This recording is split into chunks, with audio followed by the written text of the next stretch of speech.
السلام علیکم سب لوگوں کو۔ اس ویڈیو میں ہم نے بتایا گیا ہے فلسطین کے بارے میں۔ چند لوگوں کو پتہ نہیں ہوگا فلسطین اور اسرائیل کی لڑائی کیوں چل رہی ہے۔ اس ویڈیو میں سب کچھ بتایا گیا ہے اور ہسٹوری بھی، آدم کے زمانے سے محمد صلی اللہ علیہ وسلم کے زمانے تک۔ اس لیے ویڈیو کو پورا دیکھنا، اسکپ مت کرنا اور سبسکرائب بھی کر لینا۔ بڑھتے ہیں کلپ میں، تب تک کے لیے لائک کرو۔ کے حالات میں اپنا مقام کیا ہے؟ ہم کلمہ پڑھتے ہیں، مسلمان ہیں، اللہ کے رسول صلی اللہ علیہ وسلم کی امت میں ہیں، تو دنیا کے اور انسانوں کے ساتھ ساتھ اس دنیا میں ہمارا اسپیس کیا ہے، ہماری جگہ کیا ہے، ہماری پوزیشن کیا ہے۔ جب آدمی کسی معاملے میں خود کو غیر جانبدار سمجھتا ہے تو اس کے سوچنے، سمجھنے، بولنے کا انداز الگ ہوتا ہے۔ جب وہ اپنے آپ کو اس کا ایک حصہ سمجھتا ہے تو اس کی ذمہ داریاں اٹھانے کے لیے بھی تیار ہوتا ہے۔ آج کے بہت سارے کام اس لیے نہیں ہو پاتے کہ ہم اس کو اپنے کام کا، اپنی زندگی کا حصہ نہیں سمجھتے۔ ہم کو بھی یہ کرنا ہے، اور اس حالت میں ہماری یہ ذمہ داری۔ بات تو بہت لمبی ہے، یہ دین 23 سال میں مکمل ہوا۔ قرآن شریف کی 114 سورتیں، 30 پارے۔ حضرت محمد رسول اللہ صلی اللہ علیہ وسلم کی زندگی کا ایک ایک دن، آپ کے صحابی کی زندگی کا ایک ایک دن، اگر ان ساری باتوں کو بیان کیا جائے تو آدمی کی زندگی بھی ناکافی ہو سکتی۔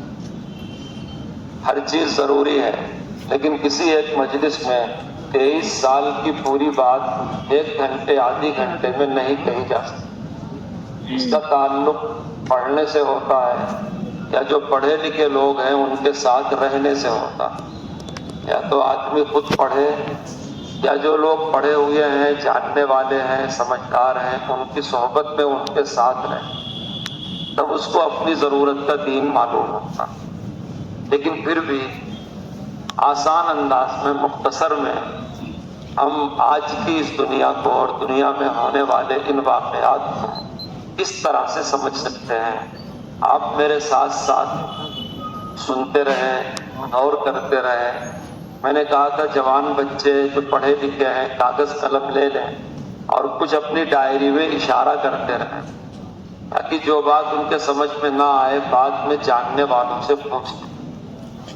اتنا تو ہر انسان جانتا ہے کہ ہم سب آدمی ہیں اور آدم علیہ السلام کی اولاد ہیں۔ آدم علیہ السلام اللہ تعالیٰ کے پہلے پیغمبر تھے، پہلے انسان تھے، جو اسی ہندوستان کے حصہ سراندیپ سری لنکا میں آسمان سے اتارے گئے۔ آدم علیہ السلام کی اولاد سے یہ دنیا بہت آباد ہے اور بہت بڑی ہوگی۔ آدم علیہ السلام کے کئی ہزار سال بعد ایک نبی آتے ہیں جن کا نام نوح علیہ السلام۔ اس وقت تک یہ دنیا بہت بڑھ گئی۔ آدم علیہ السلام کے بیٹوں میں ایک بیٹا تھا قابیل۔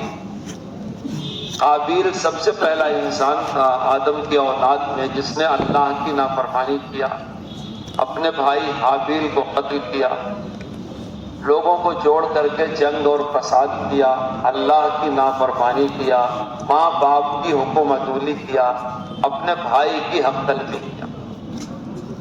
اس کا قصہ قرآن شریف میں موجود ہے۔ قابیل نے اپنے بھائی کو قتل کیا۔ یہی چھوٹا سا قتل اور یہی چھوٹی سی نافرمانی قابیل کی بعد میں بڑھتے بڑھتے بڑھتے بڑھتے اتنا بڑا جرم ہو گئی کہ جب نوح علیہ السلام دنیا میں آئے تو ان کو 1000 سال تبلیغ میں لگ گیا، لیکن لوگوں نے اللہ کی بات نہیں مانی۔ بہت تھوڑے لوگ ان پر ایمان لائے۔ ایک زمانہ ایسا بھی آیا کہ اللہ کے پیغمبر نوح نے اللہ سے کہا کہ یہ نہیں ماننے والے ہیں، آپ ان کو ختم کر دیں۔ اللہ نے کہا کشتی بناؤ، اور اس میں جو میرے فرما بردار ہیں ان کو رکھ لو، ان کو بچا لو۔ باقی پوری دنیا کو اللہ نے ڈبو کر کے ختم کر دیا۔ دنیا کی ہر قوم کی کتاب میں اس سیلاب کا تذکرہ موجود ہے جس کا قرآن نے ذکر کیا۔ حضرت نوح کے نام سے قرآن شریف میں ایک سورت بھی ہے، اس کا نام ہے سورہ نوح۔ جیسے آپ نے یہ سمجھا کہ آدم علیہ السلام سے نوح علیہ السلام تک دنیا کا ایک حصہ، ویسے دوسری بات سمجھیے کہ نوح علیہ السلام کے ساتھ جو لوگ زندہ بچے تھے پھر ان سے یہ دنیا آباد ہوئی۔ آج دنیا میں جہاں کہیں انسان ہیں وہ آدم کی اولاد ہے، جو نوح کی کشتی میں بچ گئے تھے ان کی اولاد۔ انہیں نوح علیہ السلام کی اولادوں میں کئی ہزار سال کے بعد ایک بہت بڑے نبی پیدا ہوتے ہیں بابل کے علاقے میں، اسے بابل کہا جاتا ہے، ایران کہا جاتا ہے، جہاں نمرود کی حکومت تھی۔ ان کا نام ہے ابراہیم علیہ السلام۔ دنیا میں جتنے انسان ہیں، جتنے مذہب ہیں، جتنی کتابیں آسمانی ہیں، جتنی ہسٹری ہیں، میں نے اب تک 3 نام لیا۔ آدم کا تذکرہ ہر قوم کی کتاب میں۔ دوسرا نام میں نے لیا نوح، ان کا تذکرہ بھی ہر قوم کی کتاب میں ہے، ہر آسمانی کتاب میں، قرآن میں ان کے نام سے ایک سورت۔ تیسرا نام میں نے لیا ابراہیم علیہ السلام کا، ان کا تذکرہ بھی دنیا کی ہر قوم کی کتاب میں موجود۔ عربی میں ان کو ابراہیم کہتے ہیں، عبرانی میں ابراہام کہتے ہیں۔ ان کا نام قرآن میں بھی ہے، ان کے نام کی صورت ہے، آیتیں ان کے لیے نازل ہوئی ہیں، اور بائبل اور انجیل میں بھی ان کے نام کا تذکرہ۔ اب آپ ابراہیم علیہ السلام کو اگر سمجھ گئے ہیں تو یہ سمجھیے کہ ابراہیم علیہ السلام کے 2 بیٹے تھے، ایک کا نام اسحاق تھا اور ایک کا نام اسماعیل۔ اسحاق ملک شام میں رہتے تھے، اور اللہ کے حکم سے ابراہیم علیہ السلام نے اپنے بیٹے اسماعیل اور ان کی ماں ہاجر یا ہاجرہ، ان کو ہاجرہ بھی کہتے ہیں، حاجر بھی کہتے ہیں، ان کو لے جا کر کے وہاں بسا دیا جہاں اب خانہ کعبہ۔ ابراہیم کی پہلی بیوی سارہ، ان کے بیٹے اسحاق، یہ ملک شام کے علاقے میں۔ دوسری بیوی ہاجرہ، ان کے بیٹے اسماعیل، یہ مکہ مکرمہ میں۔ ابراہیم علیہ السلام اللہ کے بڑے برگزیدہ نبی ہیں، ان کو خلیل اللہ کہا جاتا۔ دنیا کا ہر مذہب والا حضرت ابراہیم کو مانتا۔ حضرت ابراہیم کے زمانے میں دنیا میں شرک بہت عام ہو گیا، لوگ اللہ کو ایک نہیں مانتے، بتوں کی پوجا کرتے۔ خود ان کے باپ آزر بت بناتے تھے، بت بیچتے تھے۔ ابراہیم علیہ السلام نے اللہ کے حکم سے توحید کی تبلیغ کیا تو ان کو اس زمانے کے بادشاہ نمرود نے آگ میں ڈال دیا۔ ابراہیم علیہ السلام کے آگ میں ڈالے جانے کا قصہ دنیا کے ہر مذہب کی کتاب میں لکھا۔ کیوں ڈالا گیا؟ اس لیے کہ وہ ایک اکیلے اللہ کی عبادت کرتے، بت نہیں پوجتے، شرک نہیں کرتے، گناہ کو گناہ اور ثواب کو ثواب کرتے۔ ابراہیم علیہ السلام کا بہت بڑا درجہ ہے، بہت بڑا درجہ۔ اللہ نے حضرت ابراہیم کو اپنا خلیل اور اپنا دوست کہا۔ اللہ نے ابراہیم علیہ السلام سے وعدہ کیا تھا کہ میں تیری نسل میں نبیوں کو بھیجوں گا۔ ابراہیم علیہ السلام نے اللہ سے وعدہ دعا کیا تھا، اے اللہ تو وہ آخری نبی جس نبی کے بعد قیامت آئے گی اس کو میری نسل میں پیدا کر۔ یہ بہت بنیادی ابراہیم علیہ السلام کی دعا تھی۔ آپ نے میری اتنی بات اگر غور سے سنا ہوگا تو آپ کے ذہن میں ایک دنیا آئی ہوگی جس دنیا میں اب حضرت نوح کی اولاد رہتی ہے، اس کونے سے اس کونے تک۔ انہی نوح علیہ السلام کی اولاد میں ایک برگزیدہ ہستی ابراہیم علیہ السلام کا نام آیا ہوگا۔ ابراہیم علیہ السلام اللہ کے پاک پیغمبر اللہ سے یہ دعا کر رہے ہیں کہ اے اللہ میرے خاندان میں نبیوں کو بھیج دے، اور وہ آخری نبی جس کا تو نے ہر نبی سے کلمہ پڑھوایا. جتنے بھی نبی دنیا میں آئے اللہ نے سب سے کہا کہ ایمان لاؤ اس آخری نبی پر جس کو میں دنیا کے ختم ہونے سے پہلے بھیجا. یعنی یہ دنیا شروع ہوئی آدم علیہ السلام کو جب اللہ نے انسان بنا کے پیدا کیا، انسان ہوتی دنیا. اور یہ دنیا ختم ہوگی جب قیامت کا سور پھونکا جائے گا. ایک دوسری دنیا قائم ہوگی جس کو آخرت کہتے ہیں.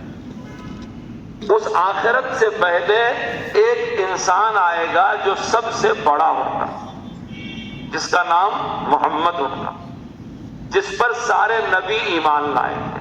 ایک تو وہ انبیاء ایمان لائیں گے جو ابراہیم علیہ السلام کی نسل میں ہوں گے، دوسرے وہ نبی بھی اس پر ایمان لائیں گے جو ابراہیم کے خاندان کے نہیں ہوں گے. نوح کی اولاد دنیا کے جن جن ملکوں میں پھیلی ہوئی ہے، قرآن کہتا ہے کہ کہیں بھی انسانوں کی بستی ایسی نہیں ہے جہاں ہم نے اللہ کی طرف سے نبی نہ بھیجا. ہر قوم، ہر برادری، ہر خاندان، ہر زبان، ہر ملک، ہر علاقے میں اللہ نے اپنا نبی بھیجا. قرآن کہتا ہے کچھ نبیوں کا نام قرآن میں ہے اور کچھ کا نہیں ہے، لیکن ہر قوم کے پاس دنیا کے ہر علاقے میں نبی آئے ہیں. جہاں انسان بستے ہیں وہاں اللہ نے نبیوں کو بھیجا.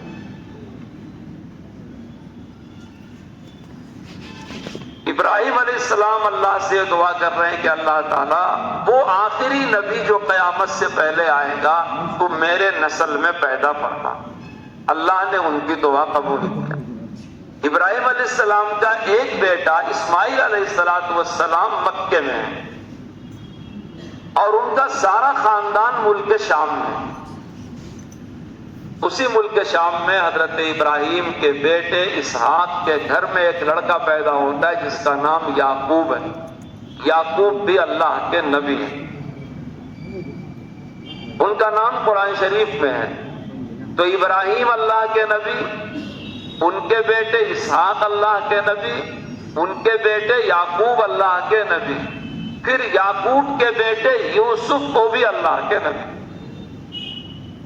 یہ ساری خلقت، یہ ساری آبادی، یہ سارا خاندان ملک شام میں رہتا ہے. بابل میں، آدان میں، کنعان میں، اس علاقے کی بستیاں آج بھی ان بستیوں کا یہی نام ہے جو بڑے بڑے شہر بن گئے ہیں.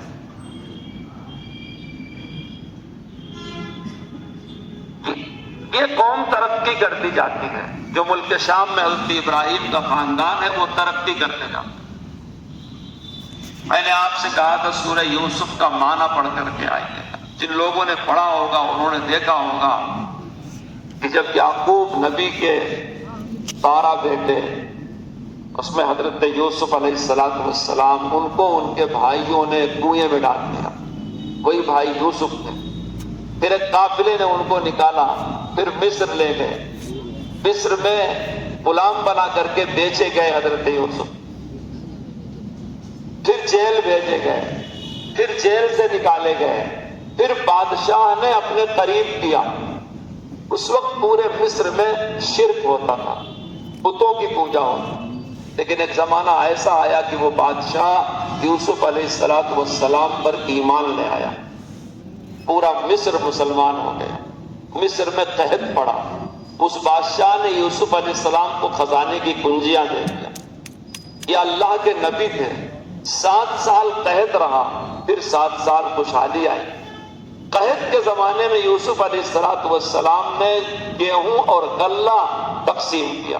اپنے ملک والوں کو فری دیا اور دوسرے ملک والوں کو تھوڑی سی قیمت دے کر کے دیا. اسی زمانے میں ملک شام میں، کنعان میں، جہاں یوسف علیہ السلام کے وہ بھائی اور ان کے والد یعقوب بستے تھے، جہاں ان کے بھائیوں نے کنویں میں ڈالا تھا، وہ لوگ بھی غلہ لینے آئے.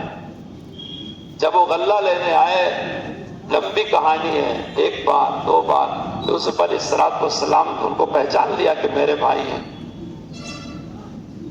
انہوں نے حسد کی وجہ سے اپنے باپ یعقوب سے کہا تھا، کیونکہ یعقوب علیہ السلام یوسف علیہ السلام سے بڑی محبت کرتے تھے. اس محبت کی وجہ قرآن میں لکھی ہے. سورہ یوسف شروع ہی یہیں سے ہوتی ہے کہ یوسف علیہ السلام نے بچپن میں خواب دیکھا تھا کہ چاند، سورج اور ستارے مجھے سجدہ کر رہے ہیں۔ اپنے باپ سے اپنا ایک خواب بتایا تو باپ اللہ کا پیغمبر تھا، نبی تھے، نبی کی سمجھ بہت بڑی ہوتی ہے۔ یعقوب علیہ السلام نے کہا بیٹے تم کو اللہ نے بہت بڑا منصب دیا ہے کہ تم میرے اوپر بھی ولایت رکھتے ہو، یعنی تم نبی ہو، باپ سے بڑے نبی ہو۔ یہ اللہ کی طرف سے چھوٹا سا نمونہ تھا، کیونکہ ایک نبی جو اخیر میں آنے والے تھے وہ سب نبیوں سے بڑے تھے۔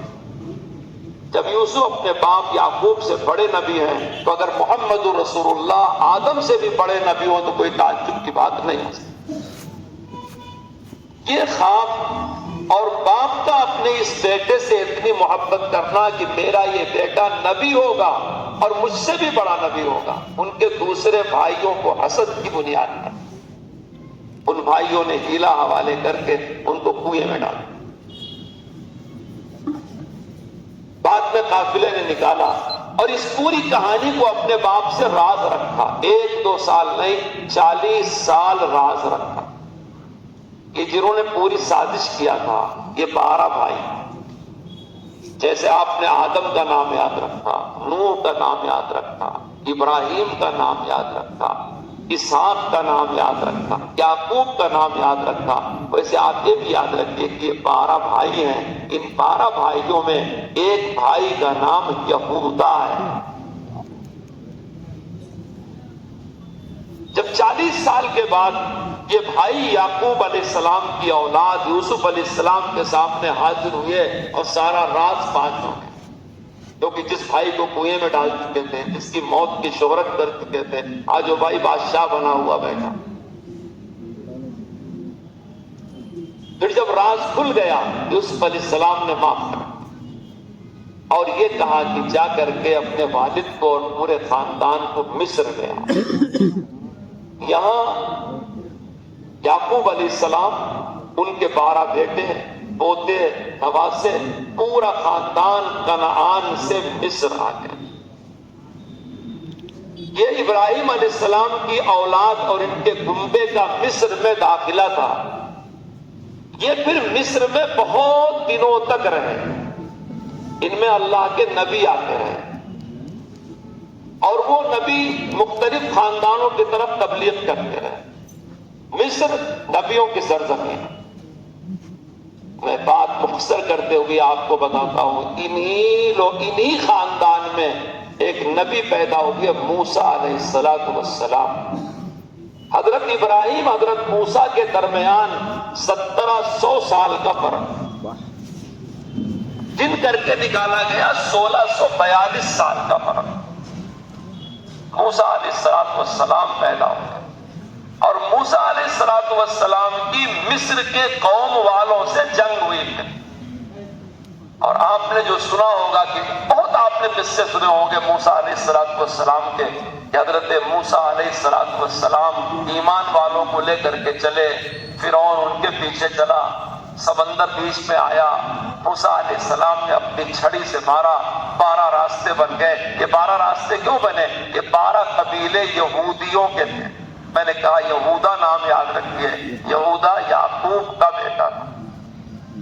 یہ پورے خاندان کو ملا کر کے ایک نام دیا گیا بنو اسرائیل، کیونکہ اسرائیل یعقوب کا لقب تھا۔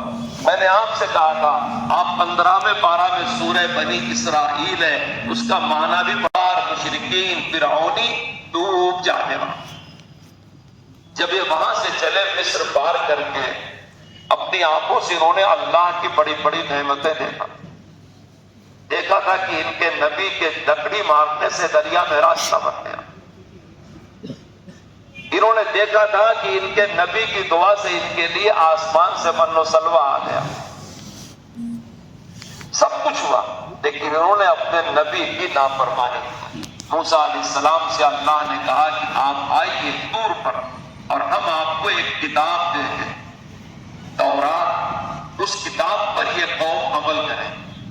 جیسے موسیٰ علیہ السلام کتاب لینے گئے، انہوں نے شرک کرنا شروع کر دیا۔ ایک سونے چاندی سے بچڑا بنایا گائے کا، اس کو پوجنا شروع کر۔ شرک یہ انسانوں کا سب سے زیادہ رشتہ ہوا ناسور ہے، کھل ہے، اس لیے کہ ایمان کی بنیاد توحید پر ہے، تو گمراہی شرک کا نام ہے۔ اللہ کی ذات میں شریک کرنا، اللہ کی صفات میں شریک کرنا، اپنے ہاتھ سے مورتیاں بنانا، آپ جس ملک میں رہتے ہیں یہ تو دیوی دیوتاؤں سے بھرا ہوا ملک، یہاں کے برہمن، یہاں کے پنڈت، یہاں کے رشی منی کہتے ہیں کہ 33 کروڑ دیوی دیوتا ہیں، ہر کنکر کو شنکر کہتے ہیں، اپنے ہاتھ سے بناتے ہیں اور اس کی پوجا کرتے ہیں۔ سپریم کورٹ کا جج ہوگا لیکن مورتی پوجے گا، بہت بڑا ڈاکٹر ہوگا مورتی پوجے، آپ غور کرو توحید اللہ کی کتنی بڑی نعمت ہے، اور پتھر پوجنا، درخت پوجنا، پہاڑ پوجنا، چیزوں کو پوجنا، اللہ نے یہ ساری کائنات انسان کے لیے پیدا کیا، اس کائنات میں اللہ کے بعد سب سے بڑا انسان ہے، انسان کسی کے سامنے سر نہیں جھکائے، کسی کی پوجا نہیں کرے۔ موسیٰ علیہ السلام جیسے کتاب لینے گئے، اس قوم نے شرک کرنا شروع کر دیا۔ حضرت موسیٰ علیہ السلام کتاب لے کر کے واپس آئے، اس کتاب کا نام تورات تھا۔ وہ تورات ایک صندوق میں رکھی جاتی تھی، اور میں نے ابھی نام لیا آدم علیہ السلام کا، کچھ نشانیاں ان کی تھیں، نوح علیہ السلام کا کچھ نشانیاں ان کی تھیں، ابراہیم علیہ السلام کا کچھ نشانیاں ان کی تھیں۔ یہ ساری نشانیاں موسیٰ علیہ السلام نے ایک صندوق میں رکھ رکھا تھا، اس صندوق کا نام تھا تابوت سکینہ۔ اسی صندوق کو سامنے رکھ کر کے یہ مشورے کرتے، اس کا ادب کرتے، اس کا احترام کرتے، کیونکہ اس میں وہ تورات کا وہ نسخہ رکھا تھا جو اللہ نے آسمان سے نازل کیا۔ آدم علیہ السلام کے تبرکات رکھتے تھے، ابراہیم علیہ السلام کے تبرکات رکھتے تھے۔ اس تابوت سکینہ کی بڑی عزت تھی، بڑی عزت تھی، بڑی عزت۔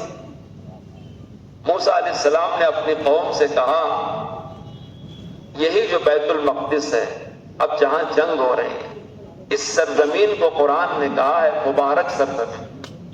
موسیٰ علیہ السلام نے اپنی قوم سے کہا کہ یہاں چلو، وہ قوم تیار نہیں ہوئی، کہا اسے آباد کرو، قوم تیار نہیں ہوئی۔ وہاں جو دشمن بسے تھے ان کا نام ہے عمالقہ، موسیٰ علیہ السلام نے کہا تم ان سے جنگ کرو، وہ تیار نہیں۔ قرآن نے کہا ہے کہ موسیٰ کی قوم نے یہ جواب دیا، فَاذْهَبْ أَنْتَ وَرَبُّكَ فَقَاتِلَا إِنَّ هَٰؤُلَاءِ قَاعِدُونَ، کہ موسیٰ تم جاؤ، تمہارا خدا جائے، جب تم جنگ جیت جانا تو ہم کو بلا لینا، ہم مصیبت اٹھا کر کے تمہارے دین پر عمل نہیں کریں گے۔ یہ کون لوگ ہیں؟ وہی 12 خاندانوں کے لوگ جن کو یہودی کہا جاتا ہے، جن کے لیے مصر کی سمندر میں دریا میں راستہ بنا، جن کے لیے آسمان سے من و سلوہ نازل ہوا۔ موسیٰ علیہ السلام کا انتقال ہو گیا، وہ دنیا سے چلے گئے۔ اس کے بعد انبیاء آتے رہے، اسی بیچ میں ایک ایسا ظالم بادشاہ ان کے اوپر مسلط ہوا کہ اس نے اس پوری یہودی قوم کو تتر بتر کر دیا، اور وہ تابوت سکینہ جس میں نبیوں کی نشانی تھی وہ بھی اٹھا کر کے لے کر کے چلا گیا۔ اور یہ پوری قوم جو 12 خاندان 12 قبیلے تھے، ذلیل ہوئے، رسوا ہوئے، خار ہوئے، پریشان ہوئے، کوئی ان کو پناہ دینے کے لیے تیار نہیں تھا۔ ایک نبی جو اس زمانے میں موجود تھے، حضرت یوشع علیہ السلام، ان لوگوں نے جا کے ان سے کہا کہ آپ اللہ کے نبی ہیں، دعا کیجئے، کچھ کام بتائیے کہ ہماری حالت تبدیل ہو، کیونکہ ہم یعقوب کی اولاد ہیں، اسحاق کی اولاد ہیں، ابراہیم کی اولاد ہیں، ہمارے پاس تابوت سکینہ تھی، ہمارے پاس تورات تھی، ہمارے پاس یہ تھی، ہمارے لیے آسمان سے من و سلوہ آیا تھا، آپ اللہ کے نبی ہیں، آپ جو کہیں گے آپ مانیں گے، ہماری حالت تبدیل ہو۔ انہوں نے کہا اچھا، اللہ نے تمہارے لیے ایک بادشاہ بنایا ہے، طالوت اس کا نام، تم اس کو بادشاہ مان جاؤ، اس کے جھنڈے کے نیچے اکٹھا ہو جاؤ، اللہ تعالیٰ تم کو پھر غلبہ دے دے گا۔ کہنے لگے نہیں مانتے، نہیں مانتے ان کو بادشاہ۔ کیوں؟ کہا ہم ان سے طاقتور ہیں، ان کے پاس تو مال نہیں ہے، ان کے پاس فوج نہیں۔ اللہ کے بعد پیغمبر نے کہا کہ اللہ نے بادشاہ بنایا ہے، سب ہو جائے گا، کہ بڑی مشکلوں سے ان کو اس شرط پہ بادشاہ مانا. اس نبی نے کہا کہ اگر یہ اپنا معجزہ دکھا دے تو، اور وہ موسیٰ علیہ السلام والا تابوت، وہ صندوق، وہ سکینہ والا تابوت جو تمہارا دشمن اٹھا کر کے لے کے چلا گیا ہے، کہ اس کو دوبارہ لا کے تم کو دے دے تو مان جاؤ گے؟ کہاں مان جائیں گے. پھر ایک دن ایسا ہوا، 2 بیلوں کی سواری پر لدا ہوا وہ تابوت سکینہ آ گئے، اور پوری قوم نے وہ کیسے آیا؟ جو بادشاہ اسے لوٹ کر کے لے گیا تھا، جہاں کہیں وہ صندوق جاتا وہاں وبا پھیل جاتی، کیونکہ اس کی بے حرمتی ہوتی. وہ تو نبیوں کا تبرک تھا، لوگ اس کو پاک رکھتے تھے، اس کا ادب کرتے تھے. جب اس کی بے حرمتی ہوتی تو آبادی میں وبا پھیل جاتی، ہیضہ پھیل جاتا، بیماری پھیل جاتی. تو اس کو اس کے مذہبی لوگوں نے بتایا کہ ساری مصیبت اس صندوق کی وجہ سے ہے. ادھر جو آبادی ہے بنو اسرائیل کی، یہودیوں کی، تم اسے ایک بیل کی سواری پہ رکھ کر کے ادھر ہانک دو. اب اس بیل کی سواری پر رکھا، آج کے حساب سے اسے بیل گاڑی کہہ سکتے ہیں، اور وہ ہاتھ دیا. وہ چلتے چلتے چلتے چلتے صبح کو کھیتوں میں نظر آئی کہ وہ آ رہا ہے. جا کے لوگ لے آئے، دیکھا تو اس صندوق پہ کچھ خاص چیزیں موجود. اب اس بادشاہ کے ساتھ فوج بنائی گئی، جنگ ہوئی. اس وقت کا جو بہت ظالم بادشاہ تھا جالوت، اس سے جنگ ہوئی. جالوت بادشاہ کو جس نے مارا، اس نوجوان کا نام تھا داؤد. وہ اسی 12 خاندان میں سے ایک انسان تھا. اس وقت تک وہ نبی نہیں بنا تھا. کچھ دنوں کے بعد اللہ نے اسی داؤد کو نبی بنا دیا. جب اس بادشاہ کا انتقال ہوا طالوت کا، تو قوم نے اسی داؤد کو اپنا نبی بھی مان لیا، اپنا بادشاہ بھی مان لیا. اس طرح داؤد علیہ السلام پر نبوت اور بادشاہت دونوں اکٹھا ہو گئی. اب داؤد علیہ السلام نے سوچا کہ یہ تابوت سکینہ، یہ صندوق جس میں تورات کے ٹکڑے رکھے ہیں، تبرکات رکھے ہیں، جو بڑی مقدس چیز ہے، آسمانی نشانیاں اس میں ہیں، اسے کہاں رکھا جائے؟ انہوں نے اس کے لیے ایک گھر بنایا. اسی گھر کو کہا جاتا ہے مقدس گھر. یہ وہی بنایا گیا جسے آپ بیت المقدس کہتے ہیں. داؤد علیہ السلام نے بنانا شروع کیا، مگر ان کا انتقال ہو گیا. داؤد علیہ السلام کے بعد ان کے بیٹے سلیمان علیہ السلام نبی بھی بنے اور بادشاہ بھی بنے. وہ اسی 12 قبیلوں میں سے. آپ کو یاد رکھنا چاہیے ذہن میں ایک بات کہ یہ 12 قبیلے حضرت ابراہیم علیہ السلام کے اس بیٹے کی نسل میں ہیں جن کا نام اسحاق تھا، جو ملک شام میں تھے، اور یہ مصر چلے گئے تھے. مصر سے واپس پھر اس علاقے میں آئے، دمشق کے، فلسطین کے، شام کے، یہاں رہنے. حضرت سلیمان علیہ السلام نے اس تابوت کو، اس صندوق کو رکھنے کے لیے ایک بلڈنگ بنایا. اس بلڈنگ کا نام ہیکل سلیمانی رکھا گیا.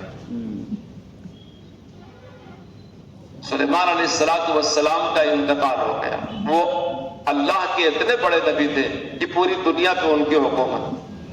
وہ پرندوں کی زبان سمجھتے تھے، وہ جانوروں کی زبان سمجھتے تھے. ان کا بہت طویل قصہ قرآن شریف میں ہے. بار بار وہ آیتیں آتی ہیں کہ ایک مرتبہ وہ چیونٹیوں کی آبادی پر سے گزرنے لگے تو ایک چیونٹی نے دوسری چیونٹیوں سے کہا کہ سلیمان کا لشکر گزر رہا ہے، اپنے سوراخوں میں چلے جاؤ، کہیں تم کو روند نہ دے. اس زمانے میں ایک عورت بادشاہت کرتی، اس کا نام تھا بلقیس. وہ یمن میں سبا کی بادشاہ تھی. ایک حدود نے کہا کہ میں دیکھ کر کے آیا ہوں کہ بلقیس وہاں کی بادشاہ ہے اور وہاں کے لوگ سورج کی پوجا کرتے ہیں. بار بار قرآن میں وہ آیتیں آتی ہیں. سلیمان علیہ السلام نے ہیکل بنوایا. اب موسیٰ علیہ السلام پر جو کتاب اتری تھی تورات، اسی صندوق میں تھی. حضرت داؤد علیہ السلام کو اللہ نے کچھ رسالے دیے، اس کا نام زبور تھا. داؤد علیہ السلام جب اللہ کی کتاب پڑھتے تھے تو ان کے ساتھ پہاڑ، درخت، در و دیوار بھی اللہ کا ذکر کرتے تھے. لہد داؤدی مشہور ہے. سرکار علیہ السلام کا انتقال ہو گیا اور یہ ان کی بلڈنگ مکمل نہیں ہے. بعد میں پھر انبیاء آتے رہے، ان میں جنگیں ہوتی رہی، بتر ہوتے رہے۔ موسیٰ علیہ السلام کے پھر کئی ہزار سال کے بعد اس بگڑی ہوئی قوم کو درست کرنے کے لیے اللہ نے اپنا نبی بھیجا جس کا نام عیسیٰ علیہ السلام۔ وہ بغیر باپ کے پیدا ہوئے۔ قرآن میں سورہ آل عمران ہے، اس میں ان کی پیدائش کا تذکرہ ہے۔ سورہ مریم ان کی ماں تھی، اور اس وقت نبی جو موجود تھے اس عبادت خانے میں ان کا نام تھا زکریا علیہ السلام، جو حضرت مریم کے خالو ہوئے۔ عیسیٰ علیہ السلام کی پیدائش اسی عبادت خانے میں ہوئی تھی، لیکن یہ قوم بگڑی ہوئی تھی۔ حضرت عیسیٰ نے اس قوم سے کہا کہ میں تمہاری طرف نبی بن کر کے آیا ہوں، تم جو غلطیاں کر رہے ہو میں اس کو درست کروں گا۔ ان کا معجزہ یہ ہے کہ انہوں نے دودھ پینے کے زمانے میں بات کرنا شروع کیا۔ جب پاک مریم علیہ السلام کو اس مسجد کی خدمت کے لیے ان کے ماں باپ نے پہنچایا، وہ اپنے خالو کے پاس رہنے لگی تو اچانک ایک دن امید سے ہو گئی۔ بڑی ہونے کے بعد پھر فرشتے نے کہا کہ کھجور کا درخت ہے اس کے سائے میں چلی جاؤ، وہاں کہیں ولادت ہو گئی۔ بچے کو گود میں لے کر کے آئی، اللہ سے کہا اللہ بغیر شادی کے بغیر باپ کے بچہ پیدا ہوگا، میں قوم کو کیا جواب دوں گی؟ اللہ نے وہی بھیجا، فرشتے سے کہا تم کو جواب دینے کی ضرورت نہیں ہے، تم سے کوئی بات کرے تو کہہ دو میں روزے سے ہوں، بچے کی طرف اشارہ کرو یا اپنا جواب خود دے لے گا۔ قوم کے سارے شرفا اکٹھا ہو گئے اور کہا مریم لقد جئت شیئا فریا، تو بہت خراب چیز لائی۔ ما کان ابوک امرأ سوء وما کانت امک بغیا، تیرا باپ پاک ہے، تیری ماں پاک ہے، شادی تیری ہوئی نہیں، اولاد کہاں سے پیدا ہوگی؟ فاشارت الیہ، مریم نے، اللہ نے کہا تھا تم نہ جواب دینا، اس دودھ پینے والے بچے کی طرف اشارہ کرنا۔ جب بچے کی طرف اشارہ کیا تو قوم اور غصہ ہو گئی، کہنے لگی کہ غلطی بھی کرتی ہو، یہ بچہ کیا بولے گا؟ مریم نے کہا یہ بچہ نہیں، دیکھو کیا بولتا، اشارہ کیا، سنو اس کی بات۔ عیسیٰ علیہ السلام ابھی دودھ پی رہے تھے تو انہوں نے فرمایا انی عبداللہ آتانی الکتاب وجعلنی مبارکا اینما کنت واوصانی بالصلاۃ والزکاۃ ما دمت حیا، کہا میں عبداللہ ہوں، اللہ کا بندہ ہوں، اللہ کا نبی بن کے آیا ہوں، تمہارا نبی بن کے آیا ہوں، تم نے جو غلطیاں کیا اس کو درست کروں گا۔ اب قوم پاگل ہو گئی۔ اس قوم کا وہاں غلبہ تھا، عبادت خانہ ان کا تھا، شہر ان کا تھا، لوگ ان کے تھے، فوج ان کی تھی، بادشاہ ان کا تھا۔ جیسے جیسے عیسیٰ علیہ السلام بڑے ہونے لگے، توحید کی تبلیغ کرنے لگے، ان کی اصلاح کرنے لگے، ان کی دشمنیاں بڑھنے لگی۔ جو لوگ عیسیٰ علیہ السلام کا معجزہ دیکھتے ان پر ایمان لے آتے۔ ان کا معجزہ کیا تھا؟ اگر کوئی اندھا آتا وہ ہاتھ پھیر دیتے، اس کو آنکھ آ جاتی۔ کوئی کوڑی آتا اس پر ہاتھ پھیر، اللہ کے نبی تھے۔ نبی ایک بہت بڑی ہستی کا نام ہے، اور آپ کے ذہن میں رہنا چاہیے کہ ہر نبی نے آنے کے ساتھ خبر دیا ہے کہ میں نبی ہوں، لیکن سب سے آخری نبی، سب سے بڑے آنے والے ہیں، میں ان کی تبلیغ کرنے آیا ہوں۔ اندھے کو ہاتھ پھیر دیا، آنکھ آ گئی، کوڑی کو ہاتھ پھیر دیا، اچھا ہو گیا، مردے کو حکم دیا، زندہ ہو گیا۔ لوگوں نے کہا آپ نبی ہیں، مردہ زندہ کرو۔ قبر کے پاس گئے، کہا یا ابن نوح قم باذن اللہ، یا ابن نوح وہ مر کر کے کئی ہزار سال ہو گئے، کہا اٹھ جاؤ اللہ کے حکم سے۔ قبر پھٹی، نکل آیا وہاں۔ کہا قیامت آ گئی ہے؟ کہا نہیں، یہ لوگ میری سچائی کا مجھ سے دلیل مانگ رہے ہیں، اس لیے میں نے اللہ کے حکم سے کہا کہ زندہ ہو۔ مٹی کی چڑیا بناتے، آسمان میں اڑا دیتے۔ قدم قدم پر ایسے معجزات ظاہر ہوتے کہ ان پر ایمان لانے کے لیے قوم مجبور ہو گئی۔ جب ان پر ایمان لانے والوں کی تعداد بڑھنے لگی تو چونکہ وہ اسی قوم کے تھے، انہی کی طرف نبی بن کے آئے تھے، وہاں اس وقت کے بادشاہ نے ان کے مذہبی پیشواؤں کے کہنے کے مطابق ان کی پھانسی کا فیصلہ کیا۔ اب قرآن کہتا ہے کہ انہوں نے عیسیٰ علیہ السلام جو روح اللہ تھے، جو محمد الرسول اللہ سے پہلے دنیا میں آئے تھے تاکہ محمد الرسول اللہ کی بشارت، مبشرا برسولی یاتی من بعدی اسمہ احمد، عیسیٰ علیہ السلام نے کہا تھا میں ایسے نبی کی بشارت دینے آیا ہوں جو میرے بعد آئے گا، اس کا نام احمد ہوگا۔ عربی میں احمد اور عبرانی زبان میں فارقلیت، کہا میں فارقلیت کی خوشخبری دینے آیا۔ قوم کے ججوں نے، بادشاہوں نے عیسیٰ علیہ السلام کی پھانسی کا فیصلہ کر دیا، ان کو پکڑ کر کے پھانسی دینے لے گئے۔ اللہ نے ان کو زندہ آسمان پر اٹھایا، کیونکہ کسی باپ سے تو پیدا نہیں ہوئے تھے، اللہ کے حکم سے پیدا ہوئے تھے، نفخ جبرائیل سے پیدا ہوئے تھے، ایک نورانی وجود ان کا تھا۔ اللہ نے ان تمام دشمنوں سے ان کو بچا لیا۔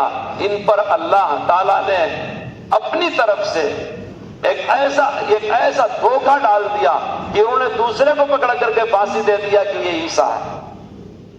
قرآن نے اس راز سے پردہ ہٹایا۔ قرآن نے کہا وما قتلوہ وما صلبوہ ولکن شبہ لہم، ان کو یہودیوں نے نہ قتل کیا نہ سولی دینے میں کامیاب ہوئے، بل رفعہ اللہ الیہ، اللہ نے ان کو زندہ آسمان پر اٹھایا۔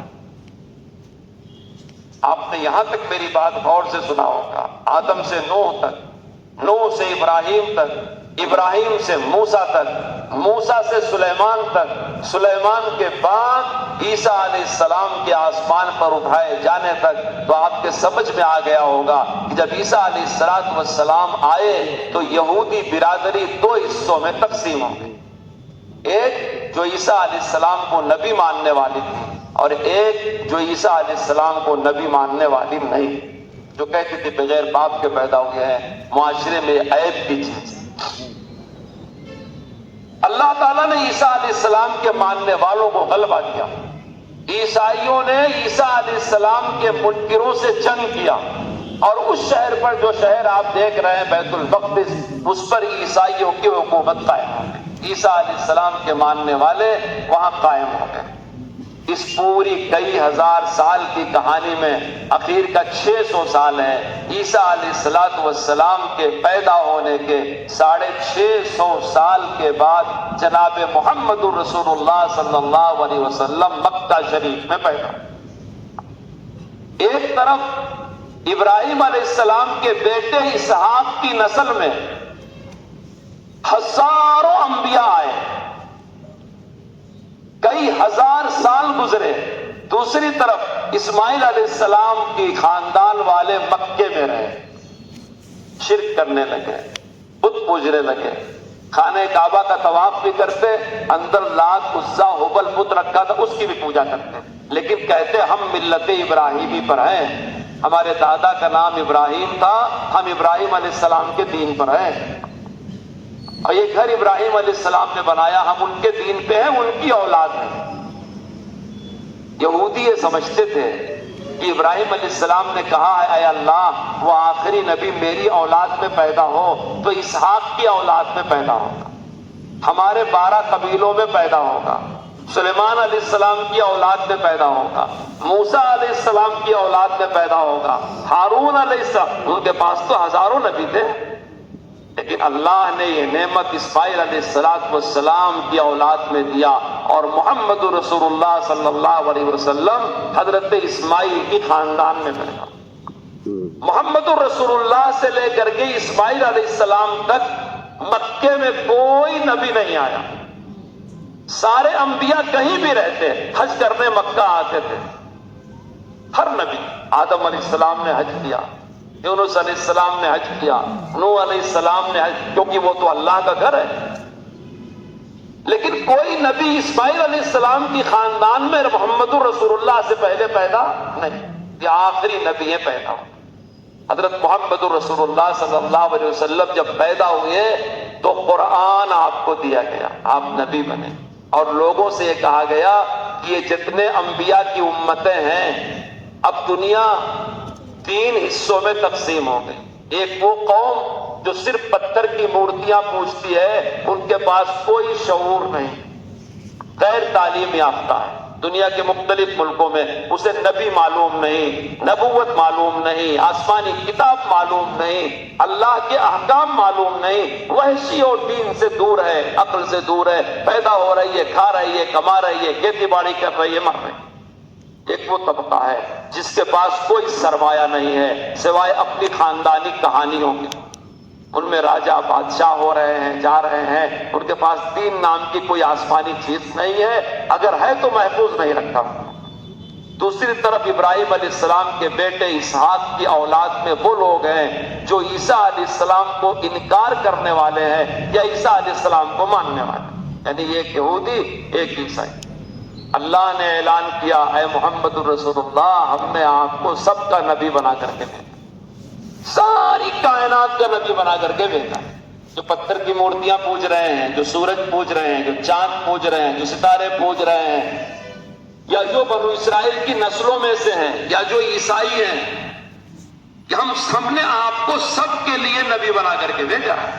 تورات والے، زبور والے، انجیل والے جو بھی ہیں سب آپ پر ایمان لے آئے. حضرت محمد رسول اللہ صلی اللہ علیہ وسلم پر فوج در فوج لوگ اسلام لے آئے. 23 سال آپ کو ملا ہے. جب آپ نے نبوت کا اعلان کیا اس کے بعد آپ کو 20 پہ 3 سال ملا ہے. جب سے دنیا بنی ہے 20 پہ 3 سال کی مدت میں اتنا بڑا انقلاب دنیا میں کبھی نہیں آیا. اسلام شروع ہوتا ہے محمد رسول اللہ کی کلمے کی دعوت سے. جب آپ آ کے کہتے ہیں کہ فرشتہ آیا مجھے توحید کی تعلیم دیا، آپ پر ایمان لانے والے آپ کے دوست ابو بکر ہوتے ہیں، بس. آپ کی بیوی حضرت خدیجہ ہوتے ہیں، آپ کے چچا کے لڑکے بچوں میں حضرت علی ہوتے ہیں، اور ایک غلام حارث، زید بن حارثہ ہوتے ہیں، بس. ایک نبی محمد رسول اللہ، ایک امتی ابو بکر صدیق. 8 سال نہیں گزرتا کہ جنگل کے آگ کی طرح اسلام پورے جزیرۃ العرب میں پھیلتا. جب حضرت رسول اللہ صلی اللہ علیہ وسلم حجۃ الوداع فرماتے ہیں، 1.25 لاکھ کا صحابہ کا مجمع عرفات کے میدان میں آپ کے سامنے موجود ہوتا. اس کے علاوہ لاکھوں مرد عورت ہیں جو اپنے گاؤں میں، قبیلوں میں، گھروں میں ہیں، وہ حج کرنے نہیں آئے.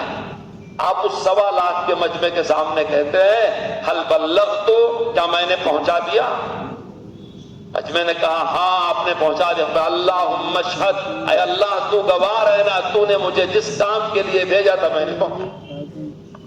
3 مرتبہ آپ نے اپنی امت سے گواہی لیا، حل بلغت، میں نے پہنچا دیا. حاضرین نے کہا یا رسول اللہ آپ نے پہنچا دیا. کیا پہنچا دیا؟ اللہ ایک ہے، پاک ہے، بے عیب ہے، اس کا کوئی ساتھی نہیں. محمد رسول اللہ آخری نبی ہے، اب قیامت تک کوئی نبی پیدا ہونے والا نہیں ہے. آپ ساری کائنات کے لیے نبی ہیں. دنیا میں جتنے لوگ آدم سے عیسیٰ تک کسی نبی کا کلمہ پڑھتے رہے ہوں، اگر محمد رسول اللہ کا کلمہ نہیں پڑھیں گے ان کو ہدایت نہیں مل سکتی.